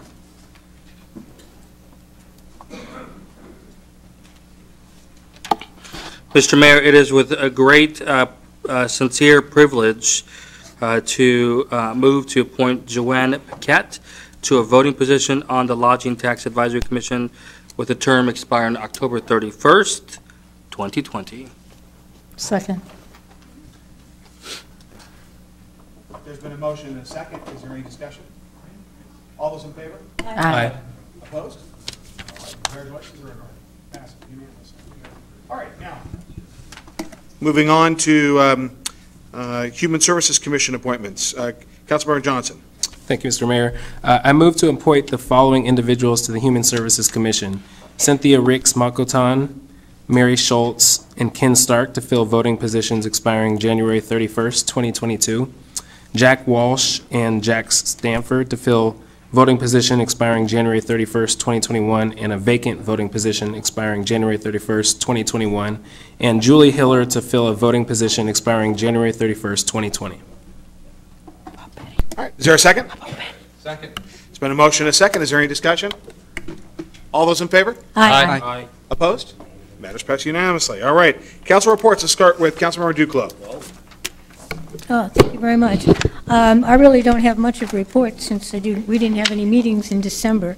So our FedRec meeting will be next Tuesday at 4:30 p.m. and we'll be looking at December and January issues. So next meeting, I will have a report from FedRec. Councilmember Moore. Thank you so much, Mr. Mayor. If I'm not mistaken, less than 5 minutes ago, I think I saw you high-fiving with the Deputy Mayor. Is that correct? Yes, that's correct. To Thomas, our IT person, I hope you got that. I'd like to do a slow motion on that. I think it's great. It's forever caught on film. It's forever. It's, but it's good to see things like that. So first and foremost, earlier in the meeting, I introduced my 2019 Emerging Leader Mentee, i.e. intern, but we won't use that word. Ms. Bridget Jimenez. I would like to read a little bit of a bio just to kind of share with people on who she is, and I'll read it really quickly. Bridget is an 18-year-old emerging leader in Federal Way. She attends Open Doors High School in Federal Way. She is very proud to have been born and raised in Federal Way, Washington, as she has witnessed the rapid progress of our city, growth and diversity, and as well in all opportunities for the citizens of our community, especially for our youth. In her free time, she enjoys reading and loves watching documentaries. As a Mexican-American Chicana, she is very in touch with her Latino community and has previously worked for El Centro de la Raza in Seattle, which is a great organization. I had the opportunity to work with them when I was in Olympia. My mentee is very interested in topics such as law, politics, finance, and government, as she wants to become an attorney in the near future.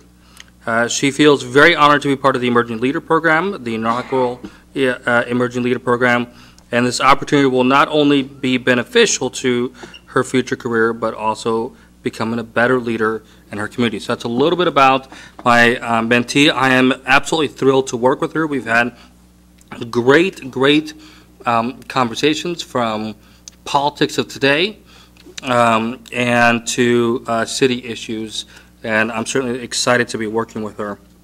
Mr. Mayor, I was really impressed and surprised, pleasantly surprised, of your announcement of the mayor's Facebook Live event. I think it's those type of things that are so vitally important, and it's any opportunity that we have to open up City Hall to the public, whether it's through technology, whether it's through newsletters, whether it's through any way, it's really imperative that we do that. And of course, anytime that we have an opportunity to enhance transparency, that is obviously vital. And that being said, I know that I am working with the Deputy Mayor and working with our chair of our Parks and Human Services Committee to have a conversation about walking towards broadcasting all committee meetings. I think people demand more information. They're seeking for more information. And I think it's time that we do everything we can to either Facebook Live our committee meetings or broadcast them in whatever way it is possible. Now, of course, I know that there are challenges with that, but I think it's a conversation that needs to be had. And so with that, I will end my report. Thank you. All right. Councilmember Kopech. Well, I think we got to watch sausage being made tonight, and I think it's a good thing, I think, for the council to debate an issue. I think this is kind of a little preview of what you would see in a council committee meeting, in that we really do have a lot more of the debate in the committee meetings and come to reach conclusions at that level. So we don't always see it up front, but I can tell you that the council is as thoughtfully engaged and really looking at working together towards solutions in those council committee meetings, just like we did tonight. So I'm thankful for this council and our willingness to partner and work through difficult issues. I think that I think a couple of lessons that I've learned in this process. One is let's keep it local. If we can, let's keep it local. I think it's a very powerful message. And I also think that we really do need to be thinking long term. And well, the intention was good in that providing support to a great organization such as Mary's Place. I can't fault that decision. I think that decision really was a punt, in that we really were just looking for a solution the next year. And I think in the end, and I don't say that critically, I just think that's reality. It was not us addressing the Federal Way issue long term. It was just taking care of things this year only. I really do want long-term solutions, and I think that we were challenged by the legislators to look at a long-term solution, and I appreciate that challenge. I think collaboration happens in multiple ways, and I'm not at all critical of the fact that it didn't happen in a way that I like, but I do like that it happened. And I think that I've had conversations with our legislators that I think will lead to better collaboration in the future. So I think, if anybody got their nose bent out of shape in this process, it was for all the right reasons. And I think that I can look back now and say, okay, it's feedback. What do I learn? If you learn the right lessons in the process, then you can move forward.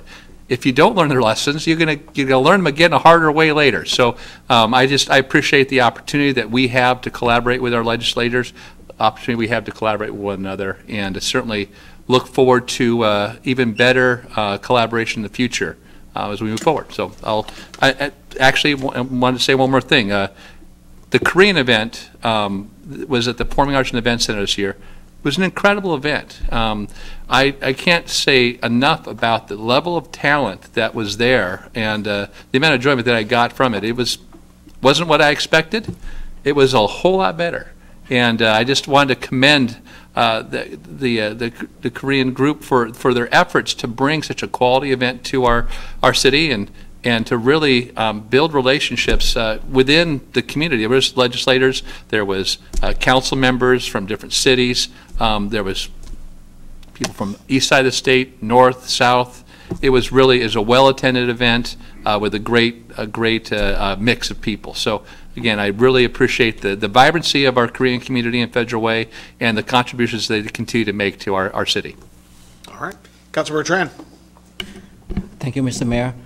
I just want to share with all of you and the community the potential impact with the federal government shutdown. So last week, the USDA Food and Nutrition Services, SNF for short, is directing DSHS, my office, to issue supplemental nutrition assistance program commonly known as basic food in Washington, February benefits by January 20th. So by Sunday, clients in this city will receive, well, actually statewide will receive their February benefits early. And the reason they want to do this is because they want to minimize the potential impact of any lapse in funding because of the federal government shutdown. Now, DSHS is urging clients who receive February benefits early to budget carefully, as they won't receive another benefits in February. This is not an extra benefits month. So by this Sunday, my office will issue another $2 million in basic food benefits. That will bring total issuance for the month of January to about $4 million. Now, if the shutdown continue past February, we don't know what's going to happen because we have no further instruction from the federal government. I will keep you all posted if and when I receive additional information. All right. Thank you. Thank you very much for that very important issue. Councilmember Johnson. Thank you, Mr. Mayor. So for my concluding remarks tonight, I would be remiss to not mention that today would have been the 90th birthday of the great Dr. Martin Luther King Jr. Last year marked his 50th anniversary of his death, and someone that without the work that he did, obviously I wouldn't be sitting here today. And one of the things that I think about was how well he worked with policymakers and community activists, because he understood the psyche of the American government system and that you can't change the law if you break it. And so that's why he led with nonviolent, peaceful protest. And so he's really someone that I read a lot about. I listen to his speeches, and it's just an honor to have the opportunity to speak on his behalf.